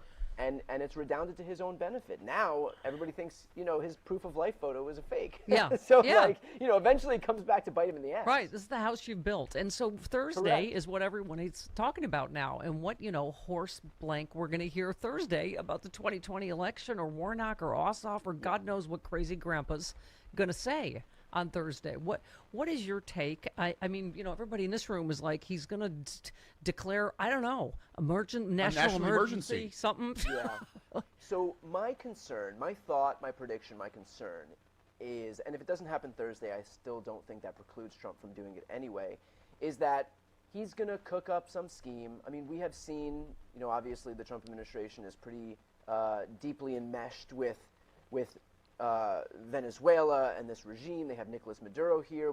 We've seen the director of national intelligence go to Georgia. So what I think is going to happen is that they're going to have some foreign official or some foreign country or even just the ODNI come out and say that there was foreign interference in the election in 2020, and as a result, because there's foreign interference, we couldn't possibly allow that to happen again, and so we have to take extreme measures to contend with these extenuating circumstances. And Trump is going to try to pass some voter suppression bill, some ban of mail-in ballots, some edict that ICE gets sent to polls. I don't know what he's going to try to do specifically, but he's going to use that as a thin pretext to be able to justify whatever actions, frankly, he was going to do anyway. Well, Brian, the good news is I read your post earlier about, a federal judge just found shut down Trump's effort to ban the IRS from auditing him, his family, his whatever, blah, blah, blah, and disciplining his lawyers. They're 0 and 13, the DOJ, on trying to get sensitive voter data from states. So, I guess that's all we can keep doing is, swatting down the next thing that they're going to think of to try to suppress the vote, right? Totally. I mean, the reality is the courts have largely held up, and thank God for people like Norm Eisen and Mark Elias who are out there fighting these fights on the front lines. I mean, you mentioned that the DOJ is 0 and 13 now.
Stephanie Miller. Yes, we did, and not on Spencer Pratt. Okay. Goodbye. Goodbye. Shush now. He said he was going to leave. Shush. Yes, you promised us. That was like a big get out the vote thing. You promised us you would leave if you lost. He's a liar. Yes. Like the rest of them. Okay. So tomorrow we're going to have to hear the wah, rigged election, God knows what else. So we're bracing ourselves for that. Okay, Malcolm Nance is on a secret mission. Despite the fact that I put a microchip in the scruff of his neck one time when he was here, I don't know where he is. I'm sure he appreciates that. So we may find him, or we may have to reschedule for tomorrow. He's a former spy. He probably did that to you, for real. Yeah, I think, right? Mine's like just a useless decoder ring that does nothing. Right. Yeah. He's the one who put the microchip in your scruff. Exactly. Oh, my girlfriend taught me the thing on you can, share your location. I've never done that before. It's creepy to me, but and first of all, she doesn't need it for me because I never leave my house. I'm like, oh, you're still at your house? Yes, I'm at my house. Yeah, I have some friends who I share a location with. Yeah, that's the thing. Is that a thing, Sam, the kids are doing? Because I find it creepy. I don't know if kids are doing that. I think parents and you're not a parent. Oh, yeah, because my girlfriend was in Italy, and so sure enough, it showed up that she's in Italy, which I knew because I trusted her. But then, what would have been funny if she was in Russia, so she's like a honeypot, and I'm like, wait a minute.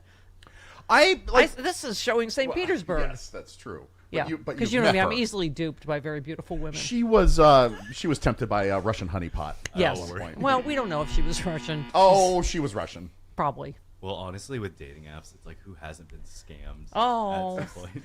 See, I love you, Sam. It's not just me. I'm so easily duped. Okay. Anyway, it's a new thing. We need to have him on find my phone or whatever the thing it is. Yeah. Oh, yeah. I have some friends on it, on Find My, so that I can see how close they are to my place. Okay. When they're on their way. She said she and her friends had. I'm like, oh, okay. I don't have that with none of my friends. If they're on their way to pick me up, I know when to be outside. See, I'm from the era of, remember on the news at like 11 o'clock, it would be like, it's 11 o'clock. Do you know where your children are? And none of our parents did. They didn't care. They're just like, I don't know, be home. My mom was always be home before the streetlights come on. Right. But we didn't even have phones, let alone find your phone. Your parents didn't give it where you were. They put a big, tall flag on my bike. Oh, well, that's effective. So the predators can see you more easily. Hi, Alex and Encino. Hello. Hello, good morning. Hi. Yes, hi. So, I disagree with Chris. Sorry, Chris, but everybody. Welcome to my world. Force us. If they're going to force me to go into a voting center, it's been a long time since I've done that. And I hated it. I could tell you a nightmare story, but I'm sorry if they force me to do that. I'm not voting anymore, and I'm sure there's a lot more. Well, then people they like win. Me. Yeah, well, then they win. This is what they hope. This is the point of voter suppression. Yeah. It's also to cause despair. And this is what I'm afraid of, Chris, is when people go to they're not going to allow a fair election. So what's the point? The point is we have to turn out even more massive numbers. 29 minutes after the hour. Maybe Malcolm Nance, maybe not. Carlos Alzraki for sure. Well, yes, he's a definite. Yeah. Nobody believes everything that is in the Bible. The Bible clearly commands us to kill anyone who works more than 6 days a week. It bluntly forbids ever eating ham or wearing clothing made of mixed materials. It forbids divorce, but not polygamy. It forbids playing football, but doesn't forbid slavery. It forbids gathering sticks on a Saturday, but doesn't forbid genocide. It forbids eating shrimp, but doesn't forbid trading your 10-year-old child for a goat. Sexy Liberal. This year, one show only in Southern California. Hollywood, the city of magic. Saturday, October 24th in L.A. One night, one chance. Let's get it right. The Sexy Liberal show returns to the Savant Theater. One night only, October 24th. Starring Stephanie Miller. Give it up for yourselves, L.A. Sexy Liberals. God bless you. John Fugelsang. Cable news, it should be called the stuff they air between Viagra and Cialis ads. Comedy duo Frangela. You're the kind of good white folks who adopt black babies. Yes. And not because they're cheaper. And outrageous Hal Sparks. Believe me, I have a lot of liberal friends who love this country enough to vote almost every other election. Special VIP meet and grope tickets for palling around with the stars after the show at the Saban in Beverly Hills. All right, Mr. DeMille, I'm ready for my close-up. Only one sexy liberal show in 2026, Saturday, October 24th at the Saban Theater in Beverly Hills. Tickets on sale now at sexyliberal.com. Well, this episode of the Stephanie Miller Show brought to you by Native Path grass-fed collagen for better bones, joints, skin, hair, and nails. I don't normally talk about the supplements I take on the show, but this one I just had to share. I've been using Native Path collagen for about a year now, something my friend said stopped me in my tracks, that most people over 50 have already lost a third of their collagen and they don't even know it. By 60, most people have lost half their collagen. It's nearly impossible to get it back through diet alone because it lives in the parts of the animal we don't eat, the bones, the cartilage, the tendons. Thousands of customers report less joint pain, stronger nails, younger looking skin, better sleep, and improved bone density scans. Try it risk-free, 365-day money-back guarantee. Head on over to nativepath.com/Stephanie. One more time, that is getnativepath.com/Stephanie.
We have a government-funded police force that is murdering people.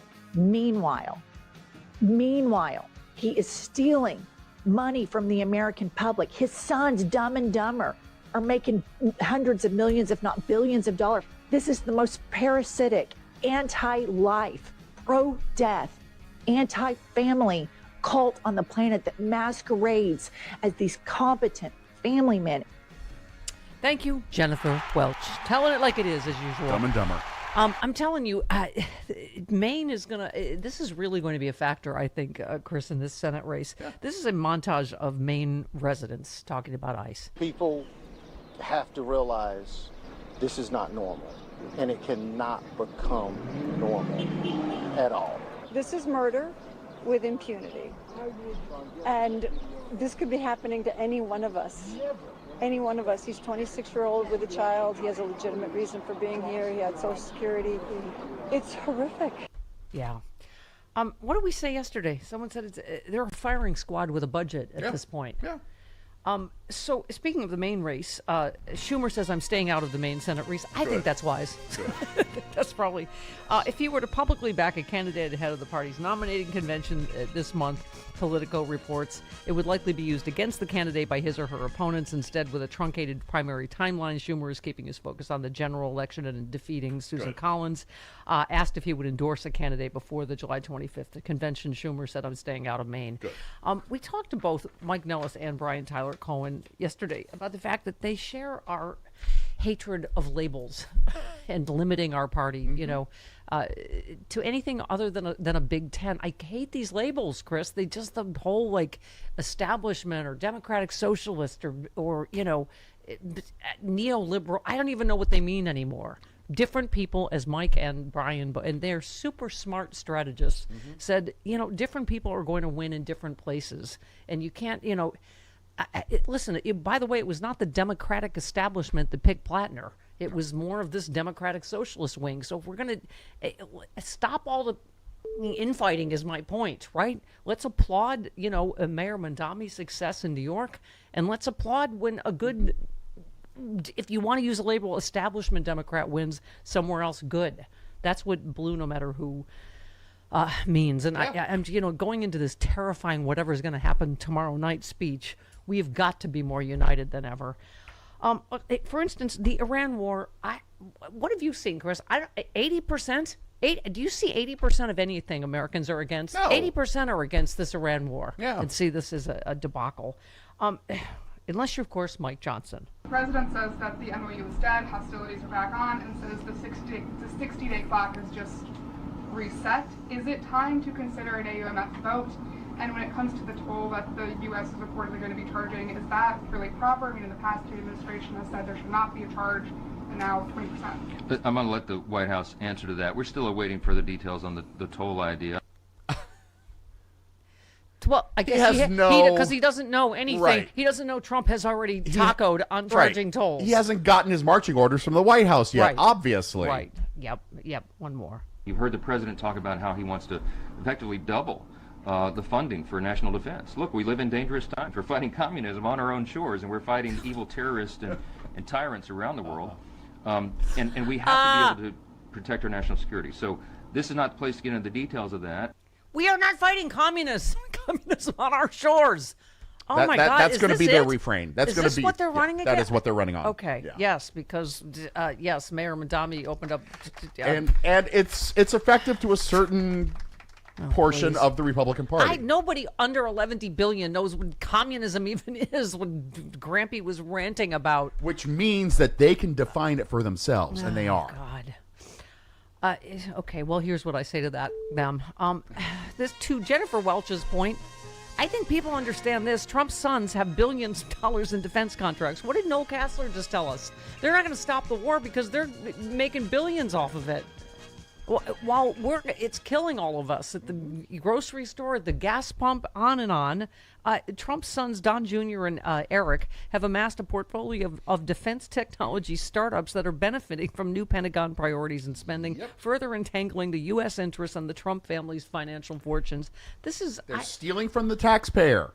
The Trump brothers have invested in more than a dozen defense tech companies and other firms seeking business from the Pentagon and federal agencies. The companies have collectively generated at least $3.2 billion in direct government business since the sons invested, an additional $3.1 billion in future contract options. This is why we said this $2 billion figure is just the start of it, of what Trump has made since he got into office. He and his whole family are grifting the bejesus out of us. It's really, who was it? We were just talking, Bob Seska said, any one of these stories, any one day, right? Mm-hmm. That the president just had to finally pay a woman he raped yesterday, as adjudicated by a court of law. Okay, I just felt I needed to say that. By the way, speaking of the war, did you see this story? This is the world we live in. So, a United passenger says crew ordered him to change his T-shirt before he could travel. A New Jersey man says he was forced to change an anti-war T-shirt before boarding a United Airlines flight after a flight attendant deemed the message offensive. He was boarding a flight from Atlanta to Newark, wearing a shirt reading, "Bombing kids is not self-defense." So, I guess that's controversial now. And again, I thought of Iran and us blowing up school kids, but of course it could have been Gaza. It turns out he's Palestinian, so it likely referred to Gaza. But that's controversial to say bombing kids is not self-defense. He said he was very confused when he was pulled aside. He said the shirt was intended to advocate for children and oppose violence regardless of nationality or ethnicity. So that's controversial now, I guess. Michael in the Bronx. Hello, Mike. Michael in the Bronx. Hey, do you hear? Yes. Yes. You go. Hi. You know, the Todd Blanche hearings is going on right now. Yes. And if this goes out to the full floor, one eye to keep on is Susan Collins. Why? Because she already made a big mess of situations when she confirmed Brett Kavanaugh. Yes. After dismissing Christine Blaney Ford's testimony on sexual abuse. So all those that are so complaining about Graham Prattner, which I don't disagree with, the whole thing is that Susan Collins is the one that set up that kind of behavior by confirming Kavanaugh's college frat boy behavior into the Supreme Court. Yeah, So- I mean, this is what I was saying, Chris. If he flipped to turn to Republican tomorrow, Susan Collins would be concerned about Graham Plattner, but would still vote for him. Absolutely. Just saying. So I don't know. Does anything matter anymore, Chris? Could I have the Nothing. answer on my Nothing desk really by the end of matters. business? Does anything matter? I think Madonna said nothing really matters. Really? Yeah. According to a trove of internal Justice Department emails obtained by a government watchdog and provided to the New York Times in advance of Blanche's confirmation today, he created an organizational plan for the weaponization group that assigned key investigative lanes to some of his own deputies. That ensured, among other things, that he had tight control over one of the most sensitive issues on his plate, demands from Trump and his supporters to identify, investigate, and punish those who once pursued them. Mr. Blanche's cooperation in Trump's retribution campaign, both as a deputy attorney general and acting attorney general since the ouster of Pam Bondi, is a defining characteristic in the view of his critics. I mean, no kidding, but they have every kind of evidence, including in writing, that this is his sole, what do you call it? It's his sole purpose is to persecute, to protect Trump from prosecution and to prosecute his enemies based on nothing. By the way, Bill Pulte, I forgot he's the housing guy. He's the one. Pulte Homes. Yeah. But so he's going to be standing next to Trump, I guess, tomorrow night for this horse. And he's the one that provided this confidential mortgage data on all these people that Democrats that Trump is prosecuted. That came to nothing. Yep. That came to nothing. But he's the one that stole their private data and tried to gin up some prosecution. And it's just okay. All right, back to the Iran war for a moment. Okay. Secretary of Defense Pete Kegbreath ignited a firestorm of criticism when he released a new video clip to social media vowing to crack down on all leakers. Hegseth's critics called him out for his past national security lapses, particularly Signalgate. Oh, yeah. Where remember that? Yeah, he Uh-huh. took part in a group chat about sensitive military matters with a journalist mistakenly added to the unsecure discussion. And remember, put our pilots at risk because it was a flight pattern, everything the enemy would need to know in advance. That's right. Was leaked. Yep. So he's going to get on. Okay. In other Kegbreath news, he vowed to fix. By the way, I think he just stopped the promotion of more women of color in the Army. I think just saw that this morning. I think I did too. Yeah. He vowed to fix the suspension of 8 South Carolina National Guard Apache helicopter pilots after they were grounded after a low altitude flyby over crowded beaches during a July 4th air show. The incident is the second time this year he has publicly inserted himself into an Army flight safety review. He wrote, "We'll fix this. Carry on, Patriots." Remember, he said the same thing when what did they do? A flyby of, who's the drunken rocker guy? Yes, Kid Rock. They did a flyby just to wave with our taxpayer money. Drunken rocker covers a lot of people. Yeah. I mean, sorry. Right, Lonnie? But that was, again, our taxpayer money. Remember when he said the same thing? Carry on, Patriots. I mean, can you imagine, right? Biden orders a flyby to say hi to Barbara Streisand. It's exploding. First of all, nobody would do a flyby by Barbara Streisand's house. No, because of the Streisand rule. Exactly. She doesn't Yes. want you to know where she lives. That's right. In other drunken Kid Rock news, because I just said, and now I forgot I have a Kid Rock boasts of drunken late night calls to Trump. Oh, that's good. The guy with the nuclear codes is listening to a drunken rocker that calls him at 3 a.m. Kid Rock said it's awesome. In one of my late night it's one of my late night drinking tricks. You know, what? Is he just trying to see what he can get Trump to agree to when he's drunk? Okay. You know, sitting around having some beers. It's like 11 or 12 on a Friday or Saturday. I know he's up. He sleeps like me. He sleeps like 5 hours. I know when to get him, and he's so gracious. He always picks up. Oh, that's nice. He's not going to negotiate with Iran anymore, but when a drunken Chris Rock calls, yeah. Okay. Kid Rock. You said Chris Rock. Yeah. Oh, sorry. Kid Rock. Sorry. I don't think Chris Rock would be know. calling Trump. He won't take Chris Rock's calls No. because he's black. He always picks up, or he'll call and check in just to shoot the most of the time. Oh, that's good. That's nice that the president has so much free time to. He's not calling me to ask, hey, what should we do in Iran, Bob? I don't get those calls. I enjoy the hell out of hanging out with him, talking with him, just having a front row seat to the greatest show on earth. Oh, okay. Well, did he just call it a show? Because Kid Rock has access and you don't, Stephanie. yeah. Most of our allies don't, but Kid Rock. But Kid Rock does. Yeah, unless they happen to be drinking with Kid Rock. Okay. God, I need to break because I'm... Oh, wait, hang on. I'm not done with Hegseth yet. Oh, God. Okay. I'm going to pull myself together just to... You know what? Sometimes really, some stories just do knock the wind out of me. I just have to just realize the timeline that we're expected to survive. What's going on? For 10 years now. Hegseth, priorities, Chris. Hegseth frustrated with the lack of adherence to grooming rules in the Army. Yeah. So we're in an unnecessary war that has killed, I don't know how many people, including our service members, and we're in this endless war now that's costing a trillion? What are we? A trillion? 11 billion. Right. As they juggle, this is an actual story in this actual timeline, America. As they juggle ongoing U.S. military operations against Iran and a host of other national security challenges, senior Pentagon officials have also been pressing ahead on a far different priority, tightening the grooming, fitness, and appearance standards of American service members. He wants every soldier to have hairless abs. Right. No hair, no fatties. Remember that speech? No fats, no femmes. Yeah. Military officials have recently taken steps to address troops who fail to meet hair, weight, and physical fitness standards 9 months after Pete Hegseth delivered a blunt message to a room full of admirals and generals. That was the no beardies, no fatties speech.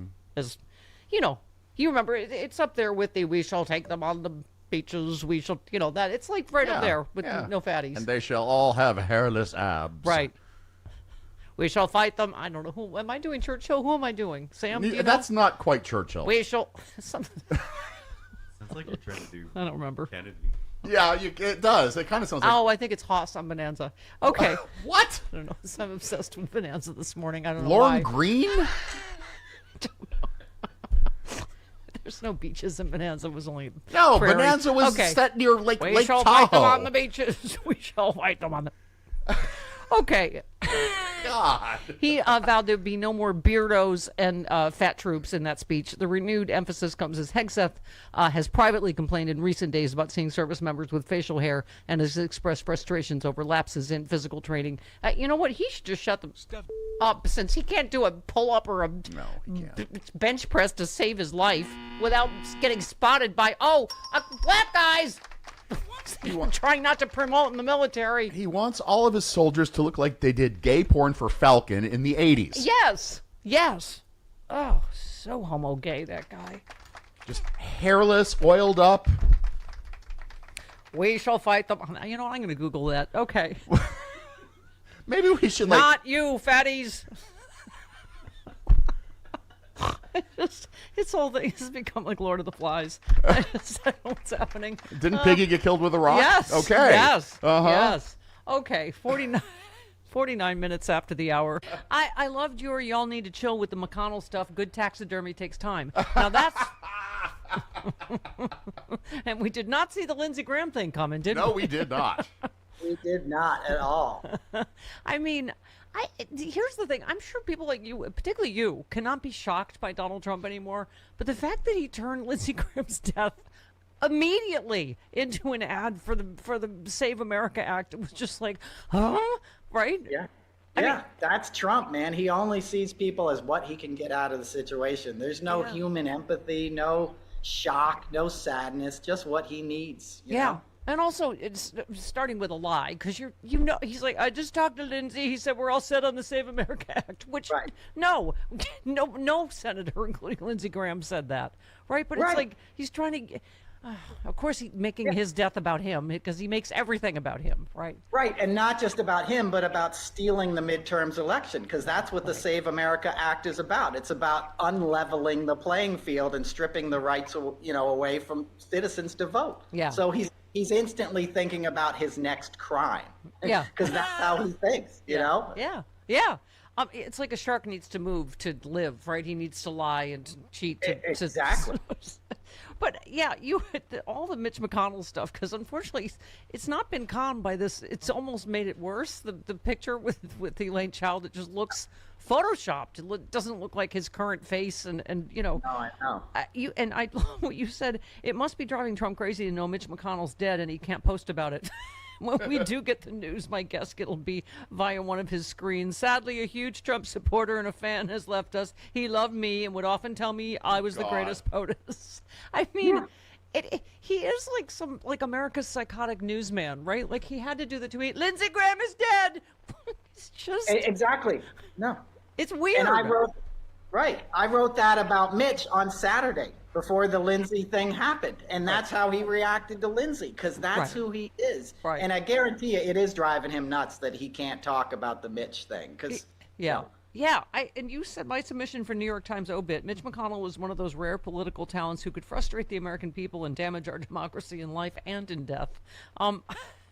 Yes, the people of Kentucky, number one, are owed an answer, and this is why people are like, you can't get on the phone, you can't do a video or get on the phone with Governor Beshear. I mean, unfortunately, this has just sort of made it more suspicious, I guess. It's very suspicious, and we're in crisis after crisis as a nation. We have a war that's getting worse by the day, in Iran. We have inflation, we have global warming, we have storms all over the country and heat waves and stuff. And you have a guy who's paid to work on behalf of the American people who's disappearing. And you and I know that would have never happened 30 years ago. Right. He wouldn't have been gone for a week without accountability, and now they can get away with it for a month. He's been missing for a month. Yeah. I love that you said the McConnell thing is like you already know what you got for Christmas, but you have to act surprised when you finally unwrap it. I mean, I don't, and I'm not sure. I mean, obviously, Governor Beshear, was saying, like, I'm not sure what all the rules are, Noel, in Kentucky, if you do. I mean, I know that they've already stripped him of the power to just appoint someone, but they're clearly trying to outrun this deadline, right, for the special election. Absolutely. I'm not familiar with all the, sort of machinations of the situation, but there's clearly something in it for them to not come clean and have full disclosure about where McConnell's at. And even if we are to believe the statement that he put out, you should retire now anyway. You have bigger issues than serving in the Senate, Right. Well, and no, we were saying that almost everyone that comes on the show starts with, I'm not a conspiracy theorist, but because Trump lies so relentlessly. This government, ICE, everybody lies to us so relentlessly that, of course, no one believes the official stories about anything, including Trump. I mean, you said, he has nothing on his schedule for 3 days. He's refusing to pass a bipartisan bill unless Congress gives him the power to cheat in the next election. This is not a democracy. It's a heist by a deranged drug addict. He's a coward. I mean, we don't obviously know the truth about his health, right? Absolutely. And, conspiracies exist. I'm not a conspiracy theorist either, but Trump has participated in conspiracies in his life. That's why I always tell people, don't give this guy the benefit of the doubt, because there's always shady things. Today's the anniversary of his assassination attempt 2 years ago, July 13th.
Malcolm Nance is on a secret mission. We could not locate him. Hopefully he will be rescheduled. But, he posted, as expected, U.S.-Iran attacks have resumed. Iran hit a tanker. U.S. Navy's now striking Iran. Not a chance Hormuz opens.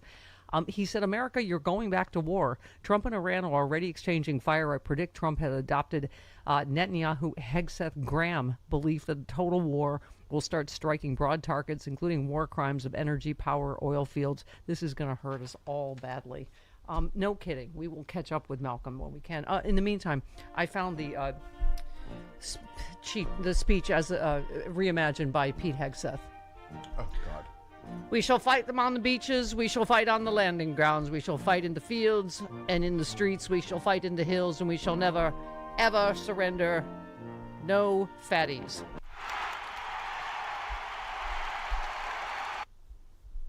Churchill should have thought of that. No beards. No beards. No fatties. Churchill himself was a bit of a... Yes, was a bit rotund. That's probably why he did not have a no fatty policy like Pete Hegseth. I just can't believe our priorities. I can't believe what we're focused on. Right. While we're in this ridiculous, unnecessary war. And by the way, vive la resistance to the people that trolled Trump with a 10-foot tall Iran War participation trophy in the National Mall. Mm-hmm. He was ruthlessly trolled. It's a 10-foot tall Iran War participation trophy. It included a plaque that said, "We hereby award President Donald J. Trump this participation trophy for his enthusiastic involvement in the Iran War.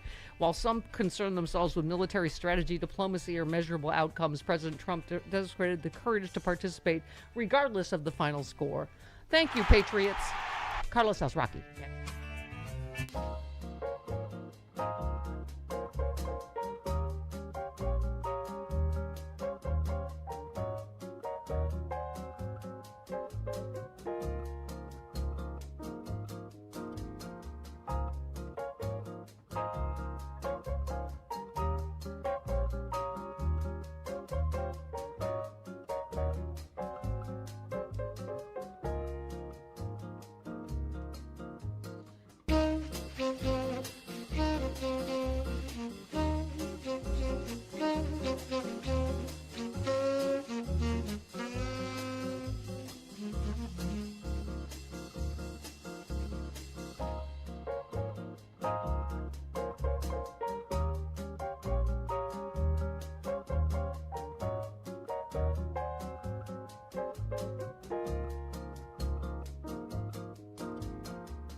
It's the Stephanie Miller Show.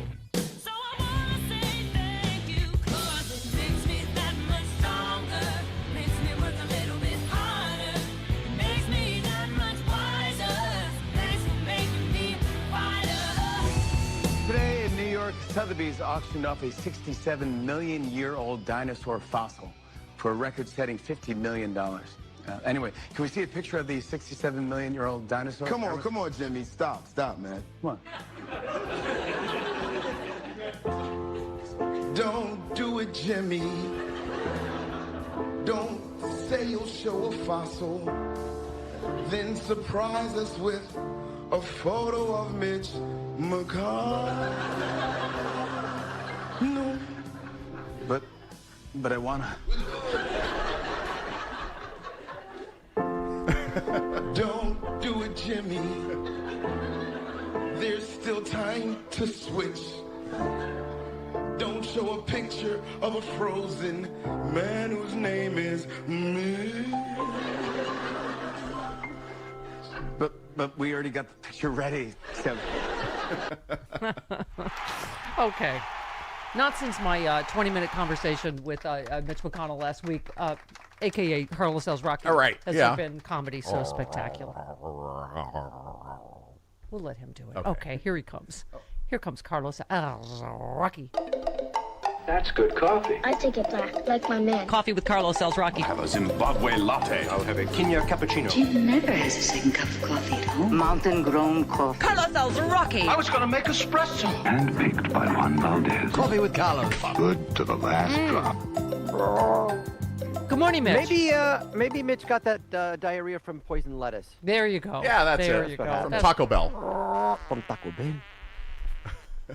Oh, that's right. You were associated with Taco Bell at some point. Yes, TMZ called me yesterday during the World Cup game. And I said, saw that TMZ report with you. They called me at home. You warned people to drop the chalupa, and they didn't listen. I dropped the chalupa. I said if the dog were still alive, he would say, proceed with caution. Because I ate there the other night, I'm fine. Yeah, well, because But we have regulations in California. Yeah, God. we do. Yes. Okay, and food inspection, stuff like that. Yeah, I love that they're blaming Taco Bell for the fact that we've got a complete lunatic in charge of Health and Human Services that disbanded all of the regulatory mechanisms for tracking something like this. Everything this administration has done has been 180 degrees from what is actually right, right thing to do. Yep. Ascribe and believe in science, helping minorities, acting like this dude Jesus Christ that we've heard about, being kind to people, trying to get some great comprehensive border legislation, not doing a circus with people pulling people over and shooting them.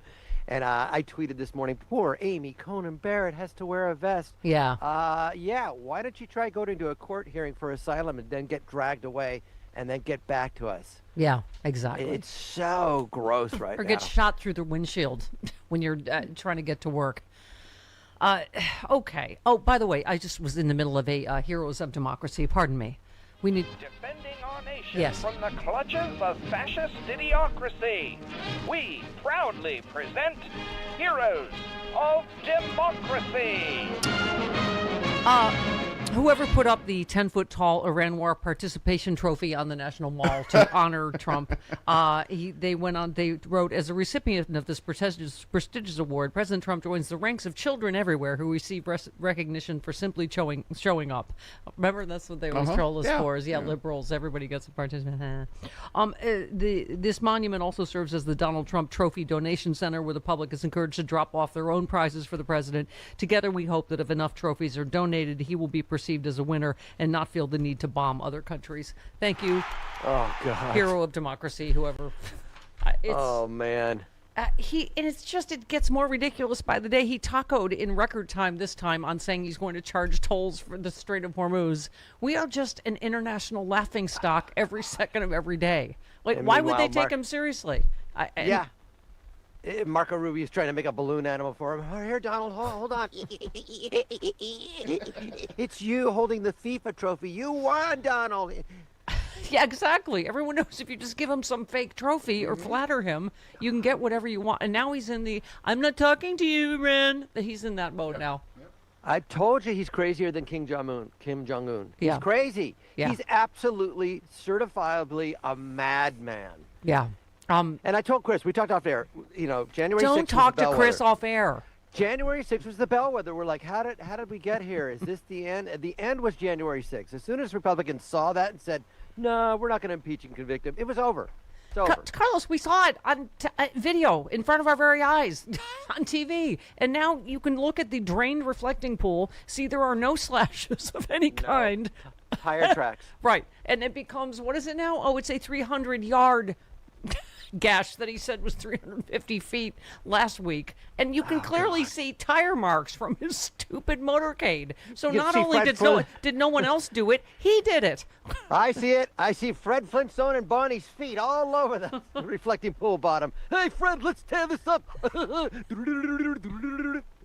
It's caveman feet. Do we have the running? We do have the Flintstone. Running. Hey, running. Fred, let's go to the reflected pool. Well, it's empty. Barney! Get it, Chris. I can't sustain this for too long. There you go. Okay. Sam was is it. still training.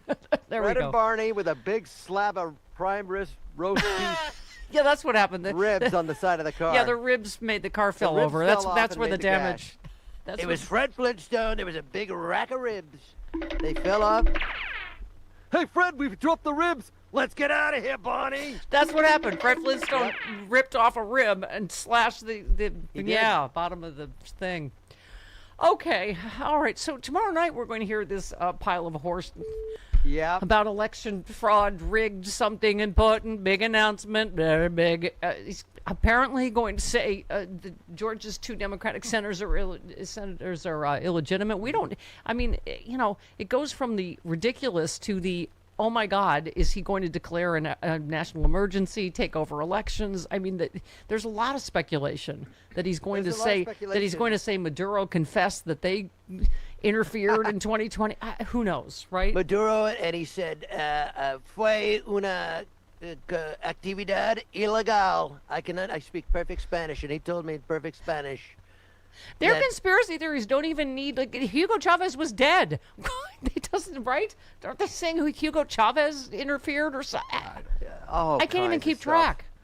All kinds of stuff. And then Tina Peters is out there this morning. We don't need to show you evidence. She literally said that. Yeah. We don't need to show you any more evidence. You haven't shown enough. 60 Cameras, court cases. 24/7 at the reflecting pool. They've showed no evidence of anything, and yet people. I mean, this is what I was saying, Carlos.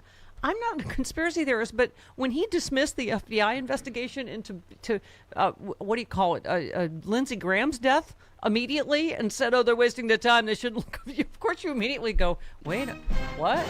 He's like, "No, Putin didn't do it. That's ridiculous. I wish he took better care of himself." Like, suddenly you're like, "Wait a minute."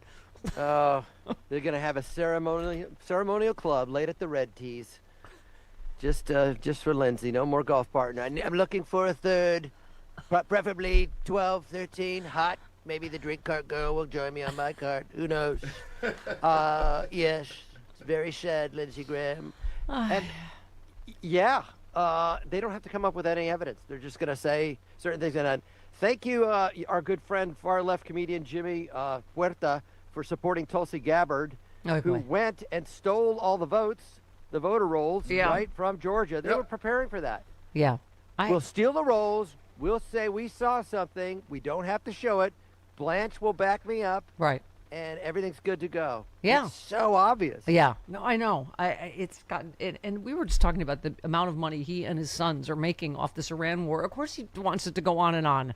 Like, we're all suffering, and they're making out like, well, they are bandits. So that's a bad saying. Yeah. Well, Eric, maybe Eric will get his teeth fixed.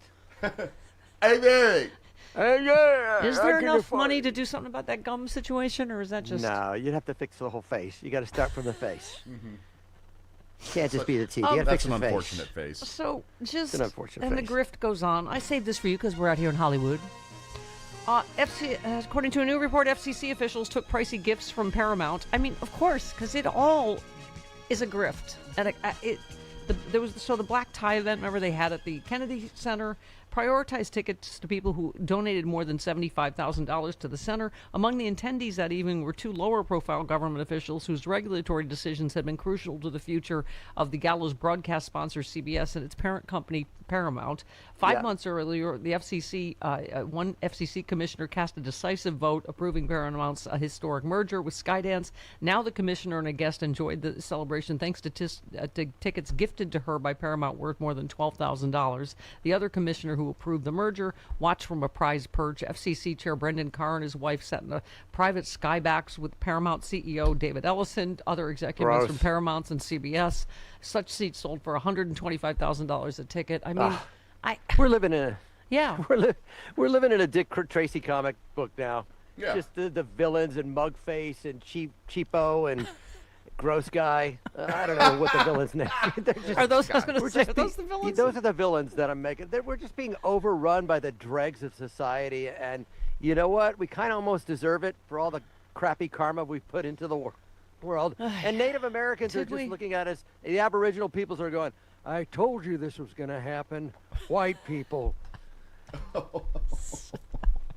They're just laughing at us like, you thought your greed was going to serve you well and not eat you from the inside. And this is the world. This is evolution. This is de-evolution because the guardrails have come off. Yep. Seth, our homo of hope, you're on with Carlos. Hello, Seth. Hello, homos and heteros near and far. First, I want to give a shout out to Maggie from the Commonwealth for thanking her for shouting out my video. These are the times. Everybody watch it. Fantastic. But now down to what's that? Oh, YouTube. You can watch it on YouTube. These are the times. That's Eric Cutler. Okay. And I posted it on Blue Sky, and so everywhere you go until you need a restraining order from me. So, a couple of things. You know, Trump's already moved on from Lindsey Graham. I have not.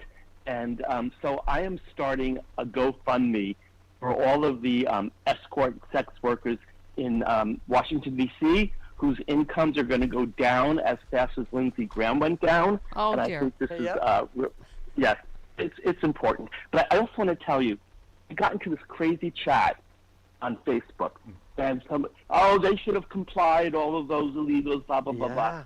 I said to this guy, I said, well, did you say the same thing about Ashley Babbitt? Yeah. And then I get then I get the you dumbass. You know, Exactly. it's like that's Then it's an ad hominem argument. Yeah. No, exactly. That's exactly. It's what I'm going to be. You can catch me tonight at insane o'clock on CNN having, I'm sure, these same arguments with some right-wing douche. I know. I like Alex Michelson. You like a good battle. No, I don't. Not at that hour. It's I will be on in the 9 o'clock and 10 o'clock hour Pacific tonight on CNN. Mama needs a little C4 in her wine. Okay. Hate the taste, love what it's doing for me. 19 minutes after the hour. This portion, what I call for is people talking way better about Lindsey Graham than you and I are going to. This is Governor. I've never met Senator Graham. His policies, other than support for Ukraine and belief that Russia was the aggressor, is about the only thing I can imagine that we agreed upon. But certainly thinking about his family today and how hard it must be for them. Governor Beshear. Okay. That's the way to do it. I mean, you know, honestly, that's the way to do it. Yeah. I mean, not the way we'll do it, but, you know.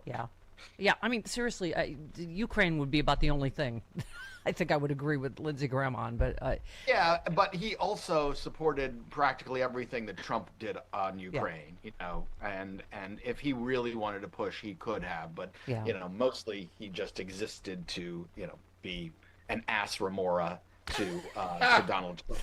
There we go.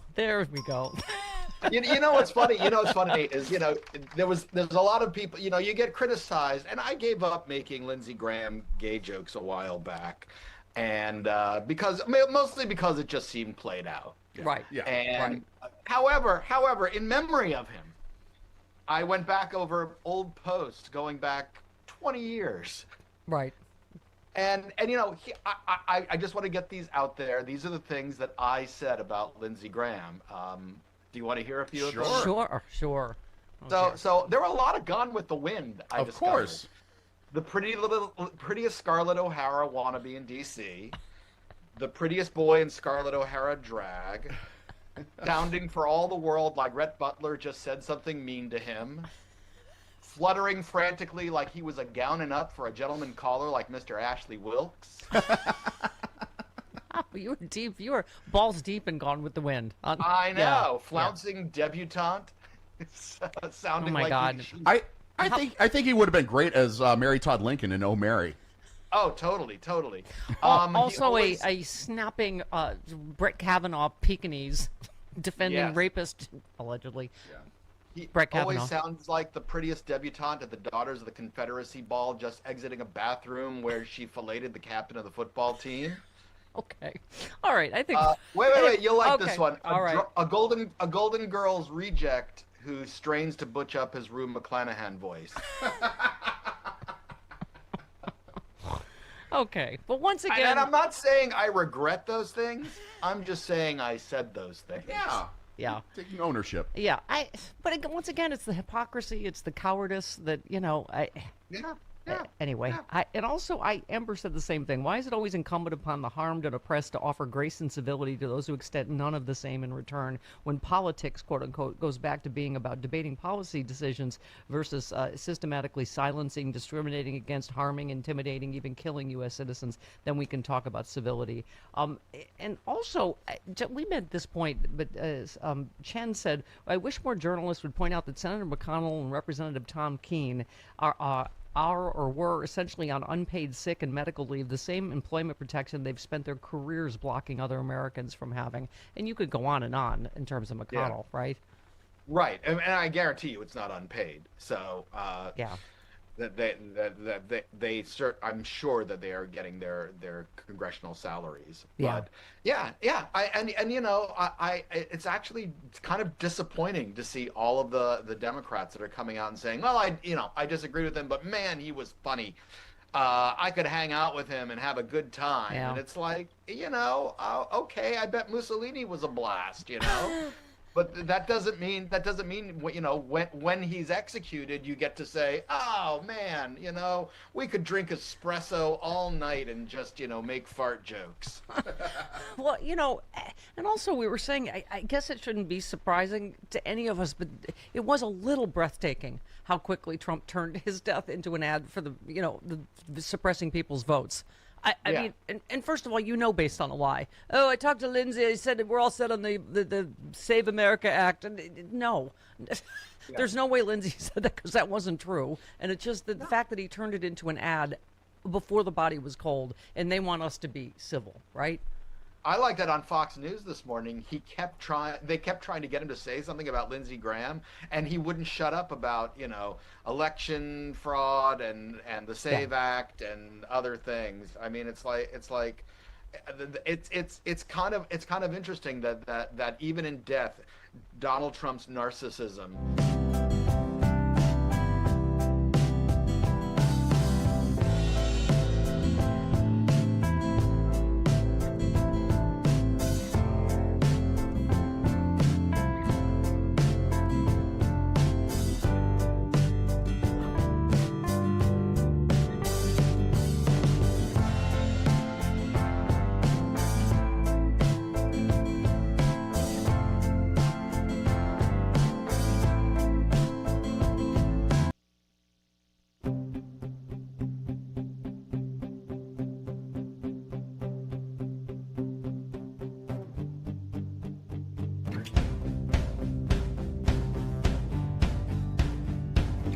Stephanie Miller.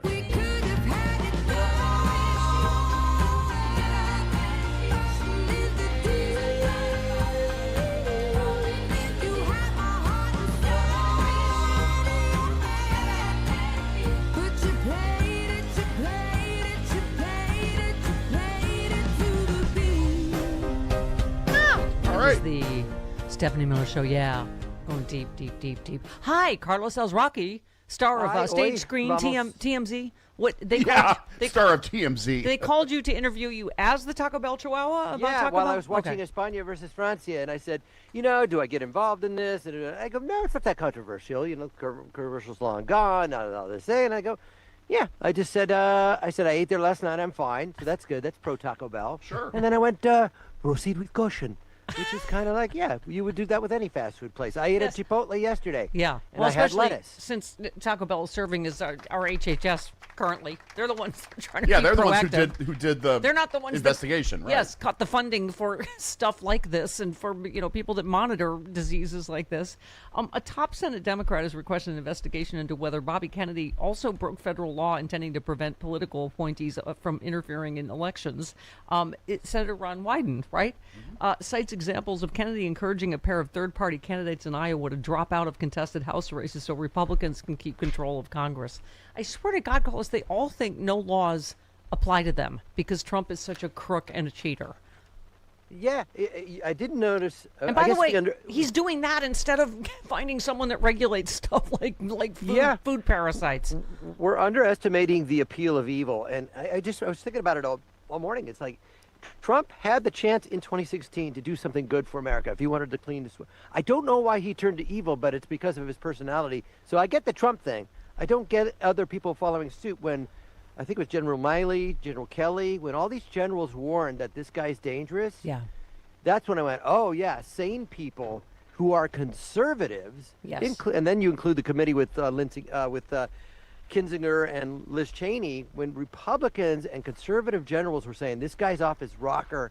Again, that should have been a bellwether. Like, the appeal of evil to me, I don't get. I don't get it. As we keep saying every day here, Carlos, Hitler didn't do it alone. Tonight is going to be, who's standing behind him, or tomorrow night, excuse me, Bill Pulte, Kash Patel. Yep. Oh, God. Todd Blanche, I think, is going to be standing here when he peddles what they know is horse about the 2020 election, right? Absolute garbage. They know they can get away with it. And, I think America could cure their cancer with proper drugs and healing and praying. I think the body's going to have to be opened up. Yeah. I think the tumor is going to have to be removed. And how that happens, 25th Amendment, hopefully something that's legislative, but we'll see. We'll see. He promised really big news. Like, remember Ed Sullivan promised a really big shoe. Really big news. And That this was- is the that was guy an that's old going to be on reference. stage at He- the finals presenting the trophy for the World Cup. This lying dictator, this evil Nazi. Yeah. And he's a Nazi. I'm not backing down from that guy's a Nazi. So he said I'm the not speech, talking final solution. He said the speech would concern election machines and election integrity. He said it concerned the subject, a couple other things. I'd rather save it, but it's really big news, really, really big news. Our country has to shape up, but that's what we're going to be talking about Thursday. It doesn't get bigger. Without free and fair elections, you don't have a country. We'll be discussing other things, too. It's going to be a very big announcement. Speculation is rampant. I don't know. China, Maduro confessed to something, blah, blah, blah, martial law. I'm expecting anything. And I'm waiting for the far lefters to call that one a hoax. They Right. probably won't, because the far left and the far right sit in the same table at Denny's. Is it Denny's? Yeah, eating their moons over my hammy. Uh-huh. I love a good moons over my hammy. What is a moons over my hammy? It's a breakfast sandwich. Oh, okay. Yeah. It's eggs over ham. What are you, nuts? Yeah, You're not American. No, I am not. But- I'm obviously a communist. Commie, Yeah. This is the guy that's going to be on stage on the 19th presenting the trophy to somebody. Hopefully, my parents are from Argentina. Hopefully they can win today, but I hope Spain wins, because I think Spain, the players would just go, nope. More Carlos next.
Why Trump might be a little down. He's had a sad weekend.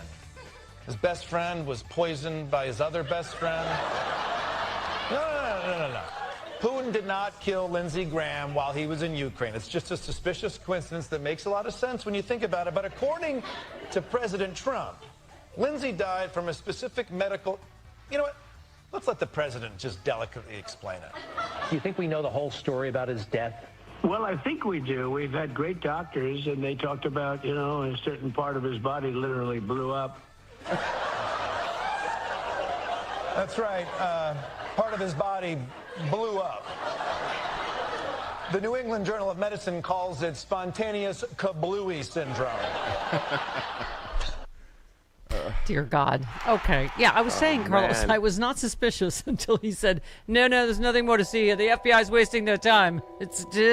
I wish he took better care of himself. Okay, moving on. I'm like, Yeah, it's too bad. We had a tea time. Arranged. He was going to play from the white tees. He finally made the white tees, but then he just blew up. I swear to God, even if evidence comes out against Putin, Trump will take his side like he always does, right? Oh, yeah.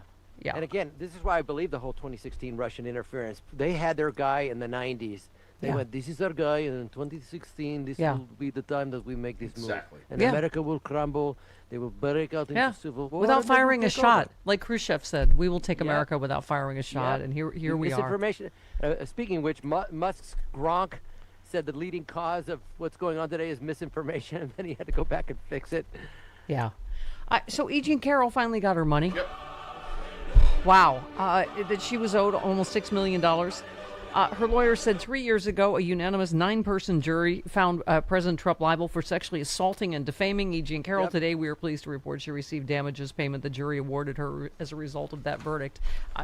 She's one of the first people he's ever had to pay. I mean, you know, you have to have some hope this morning for the rule of law, right? Good for Eugene Clinton. The rule of law, yeah. And one of the things that I was hoping in, and one of the posts I made directed to the show, was a plea for athletes and champions in all sports not to go to the White House. Yes. And or have a reporter ask Dave Roberts the pointed question. You say that your father was in the Marines. Who's Dave Roberts? Dave Roberts manages the Dodgers. The Dodgers say they're going to go to the White House, except for, I believe, Mookie Betts and Kike Hernandez, because they have a spine and a soul. Right. And then nobody's asking the pointed question. Yeah, your father was in the Marines, and you say you want to respect the White House, but given all that Trump said, what will it take, Dave Roberts, Dodgers, Knicks, Nolan, what will it take for Trump to do to another human being where you finally go, oh, maybe I shouldn't normalize this? I don't understand. So that's my plea.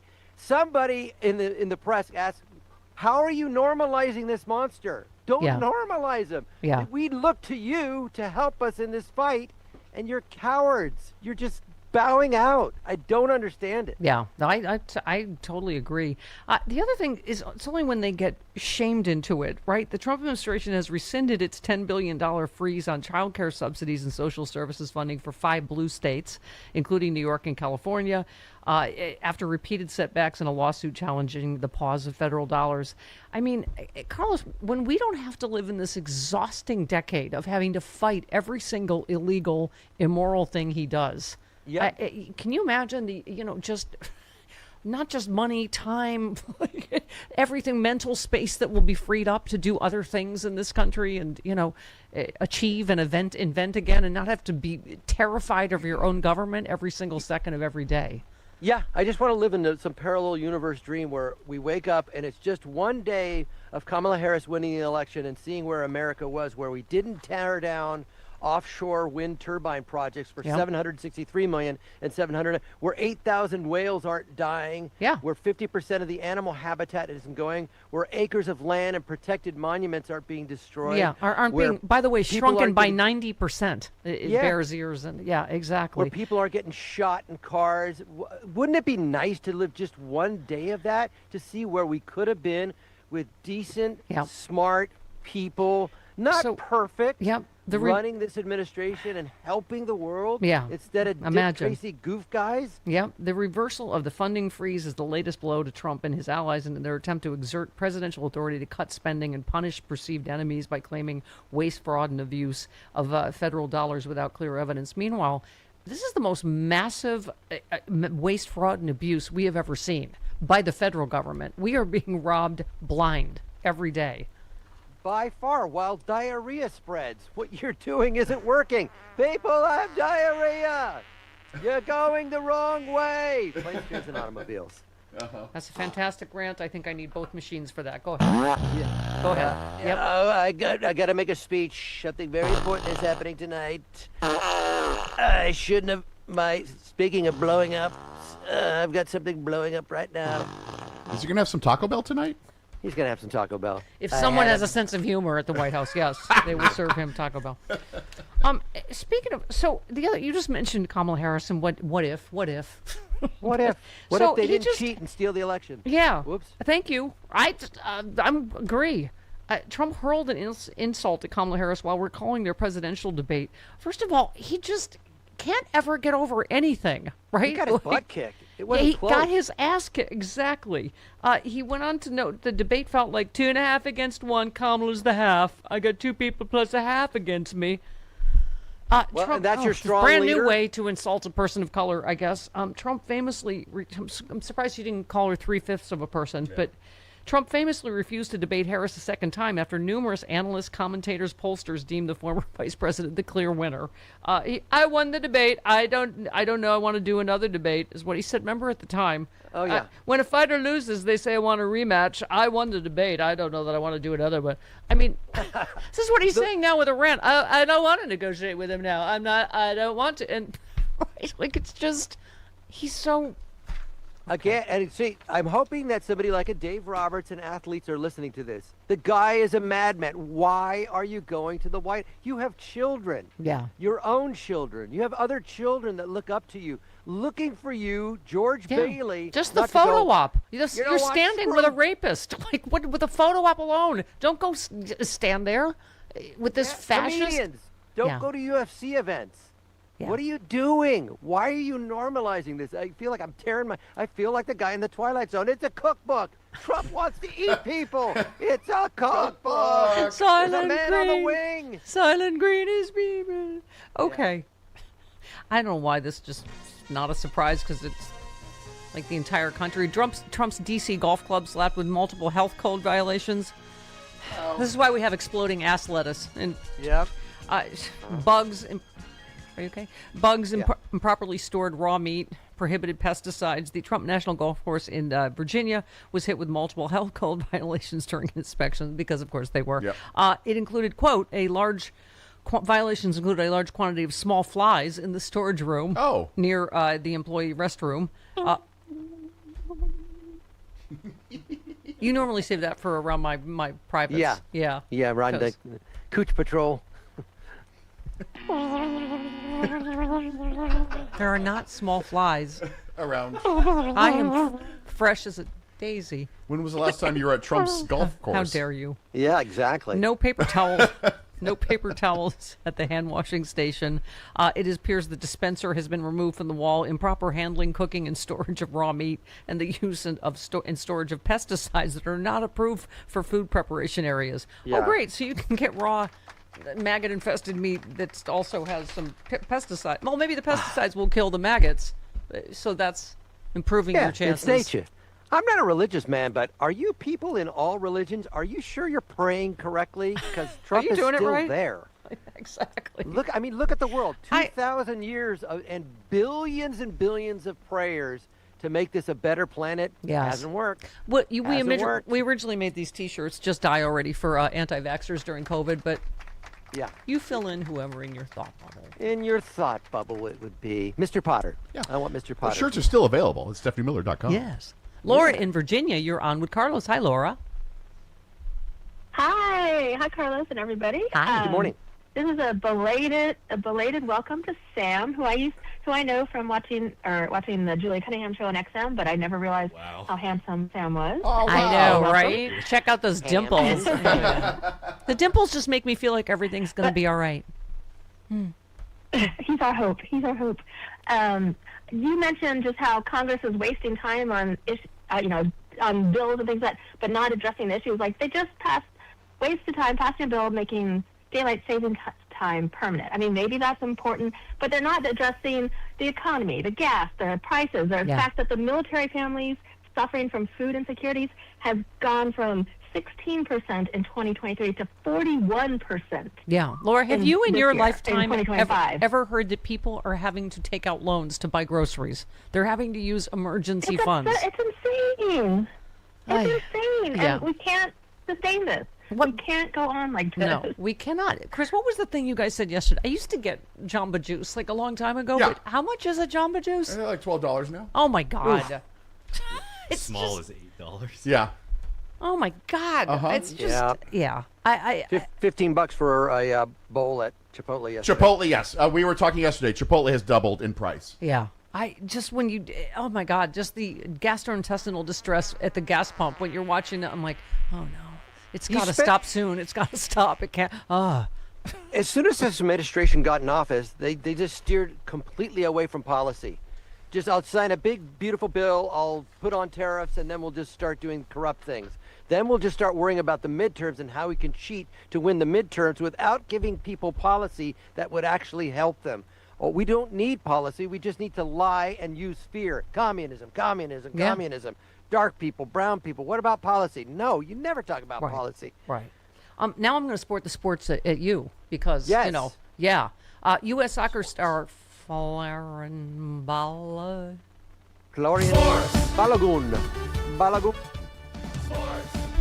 There you go. Yeah. Sorry, say again? Balogun. Okay. I knew I was going to mispronounce it, so I just like Carlos. Yeah. Admits controversy over Trump's involvement at the World Cup make things difficult for the team. Well, no kidding. Yeah, duh. Yeah. He ruins everything. Everything he touches dies. It's just insane. He was trying to fix a win like he does in golf. Like, this is a par 5, but I'm going to start Read the at -1. book about what a cheater he was at golf, right? Like, it's cheated at... Rick Riley, Sports Illustrated. Yeah. Cheater in chief or whatever. Liar in chief. With all his golf charades and cheating and wives and girlfriends and boyfriends. Elections. And elections. I mean, by the way, tomorrow night, keep that in mind, Carlos. Everything he says is projection, and I agree with you be a lie. that 2024 was not on the up and up. 2016, we know wasn't. There was massive Russian interference, WikiLeaks, National Enquirer, on and on. Right. I mean, that's what I'm saying. It's right, which was, by the way, that was because of Giuliani. Starting to leak things out of the New York, FBI that forced Comey's hand. I mean, there was massive cheating in 2016, and she still won the popular vote by millions. Yeah, and somebody brilliantly pointed out that all the elections where he lost were people where he had it in charge. Right. Thank you. Right, the one he was in charge of. Somehow we were diabolical enough to cheat. Yeah, in 2020, his administration was still in charge. Yeah. January 6th, he was still president. And by the way, the 2024 stuff is because statistically, it is impossible for him to have won all the swing states at just above the margin of error for recount, and that and Musk have both said things out loud. Elon Musk's baby mama has said things out loud about his interference. Every day, and I'll never 100% feel this. Every day, I'm feeling closer and closer to what it feels like to be black or Native American. Like, this is how evil white guys are. I never really... Yeah. Hell, I was so blinded because I'm kind of white. Yeah. They never saw it so Yeah. clearly. They're right. Well, They've been right the whole yeah, time. and someone just said it. It's not just Trump. It's he revealed how many really dumb people we have here that, and we were saying, Chris and I, we said there's a difference in 2016. Mm-hmm. You were sold the apprentice bill of goods, blah, blah, blah. Right. Hillary had a zillion years of negative, press against her. Like, you understood. 2024, sorry. You voted for a felon and a rapist who tried to overthrow our government. Like, We saw it. Yeah. We saw the video. Yeah. And everybody was talking about Nancy Pelosi this and Nancy, like, scratch, shut up. If he doesn't lie, that day never happens. Yeah. That day is never organized. If he just goes, I lost the election, I'm going to help Joe Biden with a smooth transition because that's what every other president has done. Yeah. Yeah. Then that day never even happens. It's Yep. all on him. You are really, really in your Seinfeld register. Yeah, you're getting up there. I'm really in my Seinfeld register. 48 minutes after the hour. This port naming an airport after a con man who used her for decades to sex traffic teenage girls with his fellow Palm Beach resident Jeffrey Epstein, who was actively interfering in the next Democratic election so he continued to grift the USA with his family, is the most Florida ever. I mean, that seems like all the Republican Party exists for. Whether it's Lindsey Graham on down, is to kiss his ass and name things after him. Right? Absolutely. Yeah. And, I thought of that tweet because I fly down there all the time. I fly to Fort Lauderdale and Palm Beach. And any of your listeners know when you fly into those airports, they have on loop a recording about sex trafficking. They say South Florida is a huge sex trafficking. If you see something, say something. And every time I think about it, I'm like, you have one of the biggest sex traffickers in the world living in this town. The other guy, Epstein, got his sweetheart deal in Palm Beach. This is where he did most of his crimes. Yeah. So yeah. naming the airport is just... Yeah, exactly. You said when we finally get rid of this obese drug addict who spent the day drooling in his benzoed stupor in his Depends, hiding from the world and the White House resident, let's hold every member of his cabinet and family accountable. Some will want to move on. Don't do that. Make them effing pay. Sorry, let's start. J.D. Vance is the one that said Trump's America's Hitler. I keep saying Hitler didn't get there alone. Sycophants like Lindsey Graham helped. J.D. Vance helped. I mean, this whole cabinet, right, who know exactly who he is and probably think worse of him than people like you and I. Right? They absolutely do. And they're doing it anyway. They're going along with it anyway for their own enrichment, especially somebody like J.D. Vance, who was just bragging today about the army of cooks he has to go shopping for him and cook his food. It was in the New Republic. Yeah. He's the guy who's you always have to be careful of these guys who enjoy the perks and the privilege and the wealth of politics, who claim to come from modest means and then enjoy sort of the trappings of success. That corrupts the soul quicker than anything else. And JD's a great example of that. Yeah. And by the way, you said it best. You said the next 250 years of this republic will be vastly different than the first because of the presidency of Donald Trump, the most corrupt man to ever hold public office, let alone the presidency. It's almost, the corruption is so extreme, the daily law breaking, it's so extreme that I think that's the question everybody has is, will we ever recover from this, and how, right? Yeah, well, that's a difficult task before us. And we have to, what Trump does, he throws so much stuff at you that you don't even pay attention, because every 3 days there's 10 other scandals, and it's very tempting to just move on, and you can't help but move on. That's why I've been focusing on my Substack for the last 2 years, because I'm like, I need to document this for myself. Yeah. So I write these 3,000 word articles just maybe so I can go back in a couple years and say, hey, remember that other thing? Remember the Amazon of guns that Don Jr. just started so he can ship guns to people's homes? And he sits on the board, and his father just deregulated firearms to allow this company to do that kind of business. There's stuff like that that's coming at us and barely makes the headlines because it's impossible to keep up. Yeah. For those of you who don't know, Noel Kessler worked on Celebrity Apprentice, and so has known Trump and his family forever. Right. And everybody points out how they never sue you anything you say, because it's really. You point out stuff that there's so much corruption we can't keep track of it all. You said what Trump has done to our Canadian friends and neighbors regarding the Gordie Howe Bridge is effing shameful mob boss BS. They paid over $6 billion to build it. We had agreed all along with the plan, and then he demanded 50% of the tolls and co-ownership to allow it to open. He is just a mob boss, top to bottom. I mean, it's just, I'm gonna need a little taste of that. Daddy's gonna need a little sugar, right? Right. And, and those are our allies and friends. They've stood by us in every war. They're wonderful people. I spent a lot of time in Canada. I love them. But it's about, we also benefited from the construction of that bridge. We get a new bridge. Half of the steel and labor came from the U.S., so we already made money off of the construction of it, right? And the deal that always stood was they'd get all the tolls to pay back the huge loan, $6.4 billion.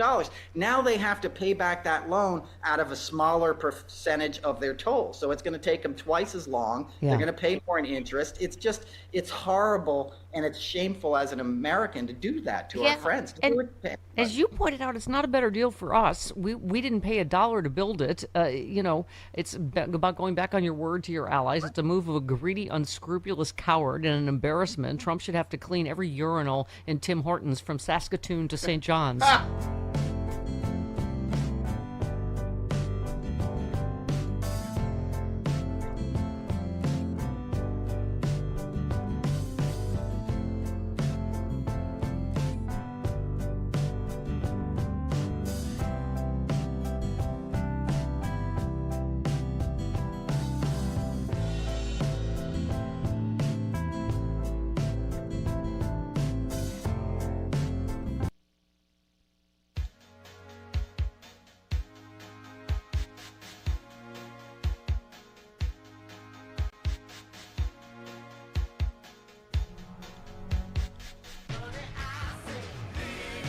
Stephanie Miller.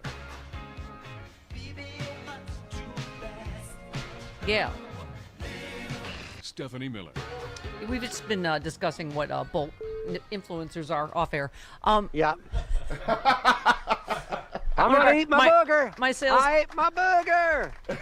Oh, pardon me while I just use my new bristle brush for a moment. We were saying our head of sales said that I'm in the number of Facebook followers I have, I'm a major influencer. I was like, dude, not ever call me that. Yeah, man, I low-key follow you. All right, you know who is a major influencer? Pete Buttigieg, and I was happy to hear he gave a one-word response when asked if he would rule out a 2028 White House run. He said, nope. And I was afraid because of what just happened to him and this ridiculous swatting that, good people are going to start saying, this isn't worth it, but I'm glad we need quality people like him in public service. He's breaking the pink ceiling, he's putting up with all the BS that's going to be thrown at him. Like Hillary did when she ran for president. I always hope we're a less sexist, racist, homophobic country than we are, I guess. But anyway. And do you see so many people are on Instagram getting all these likes for saying what I've been saying for years? Stop standing up in a lifeboat. You're not going to get the perfect candidate. If it's a Democrat, it's better than MAGA. And if the math follows, you follow the math. Get in line. You're going Kathy Bates and Titanic, right? You're like, sit down. You're going to kill us all. Sit down in the White House. Correct. Correct. So speaking of the racism of the Trump administration, they spent $400,000 on a charter flight for 59 of these white South Africans. Afrikaners, First of all, there is not a white genocide going on in South Africa. The Trump administration chartered an almost empty flight to take white refugees from South Africa to the U.S. The taxpayers footed the bill because, of course, we did, even though the government could only muster up 59 people for the maiden voyage because they were rushing to find people quickly because there isn't... Haven't some already gone back? Yes. So, there is no jobs here. We have to go back. In the fall of 2024, the Department of Homeland Security had employees in dozens of countries from Peru to Turkey to vet the most vulnerable and persecuted individuals in the world for potential entry to the U.S. Just 1 year later, those screeners were working in just one country, South Africa, for white people. It is. This is the white replacement that, there's a anthropologists, sociologists have been talking about this for years. And Obama scared everybody. Yeah. And as soon as they heard that white people would be outpopulated, simply make more white babies. That's it. as of June, all but 3 of the 7,730 refugees admitted to the U.S. in fiscal 2026 were from South Africa. I mean, it just, and yet, and if you're a brown person here legally, you get shot through the windshield on your way to work. And we know there's illegal Russians, there's illegal Irish, there's illegal Australians. They don't seem to be the ones that we see being pulled over by ICE. I know a few have, but the majority, I would say 99%, are brown people. So yeah. Speaking of that, I'm going to vote for semi-brown people today, Argentina versus England. Okay. Vamos Argentina. But I kind of want Spain to win because Spain would be the team that would say, nope, not taking the trophy from that guy. Yep. Good. Konstantin Sokolov, a Russian-born... This guy. A Russian, of course he's Russian, private equity investor in Chicago will serve as chairman of the new State Department Enterprise Fund, overseeing more than $200 million designated for a South Asia trade corridor. He was one of 36 donors to this stupid ballroom. Oh, my God. 2/3 of the corporate donors have since received government contracts. It is all a grift. Yeah. Well, all right. Thursday night. Yes. Follow Carlos Alzraqui on all of the socials, won't you please? We love you, Carlos. Vamos. Yeah, vamos. Right, what you said. What?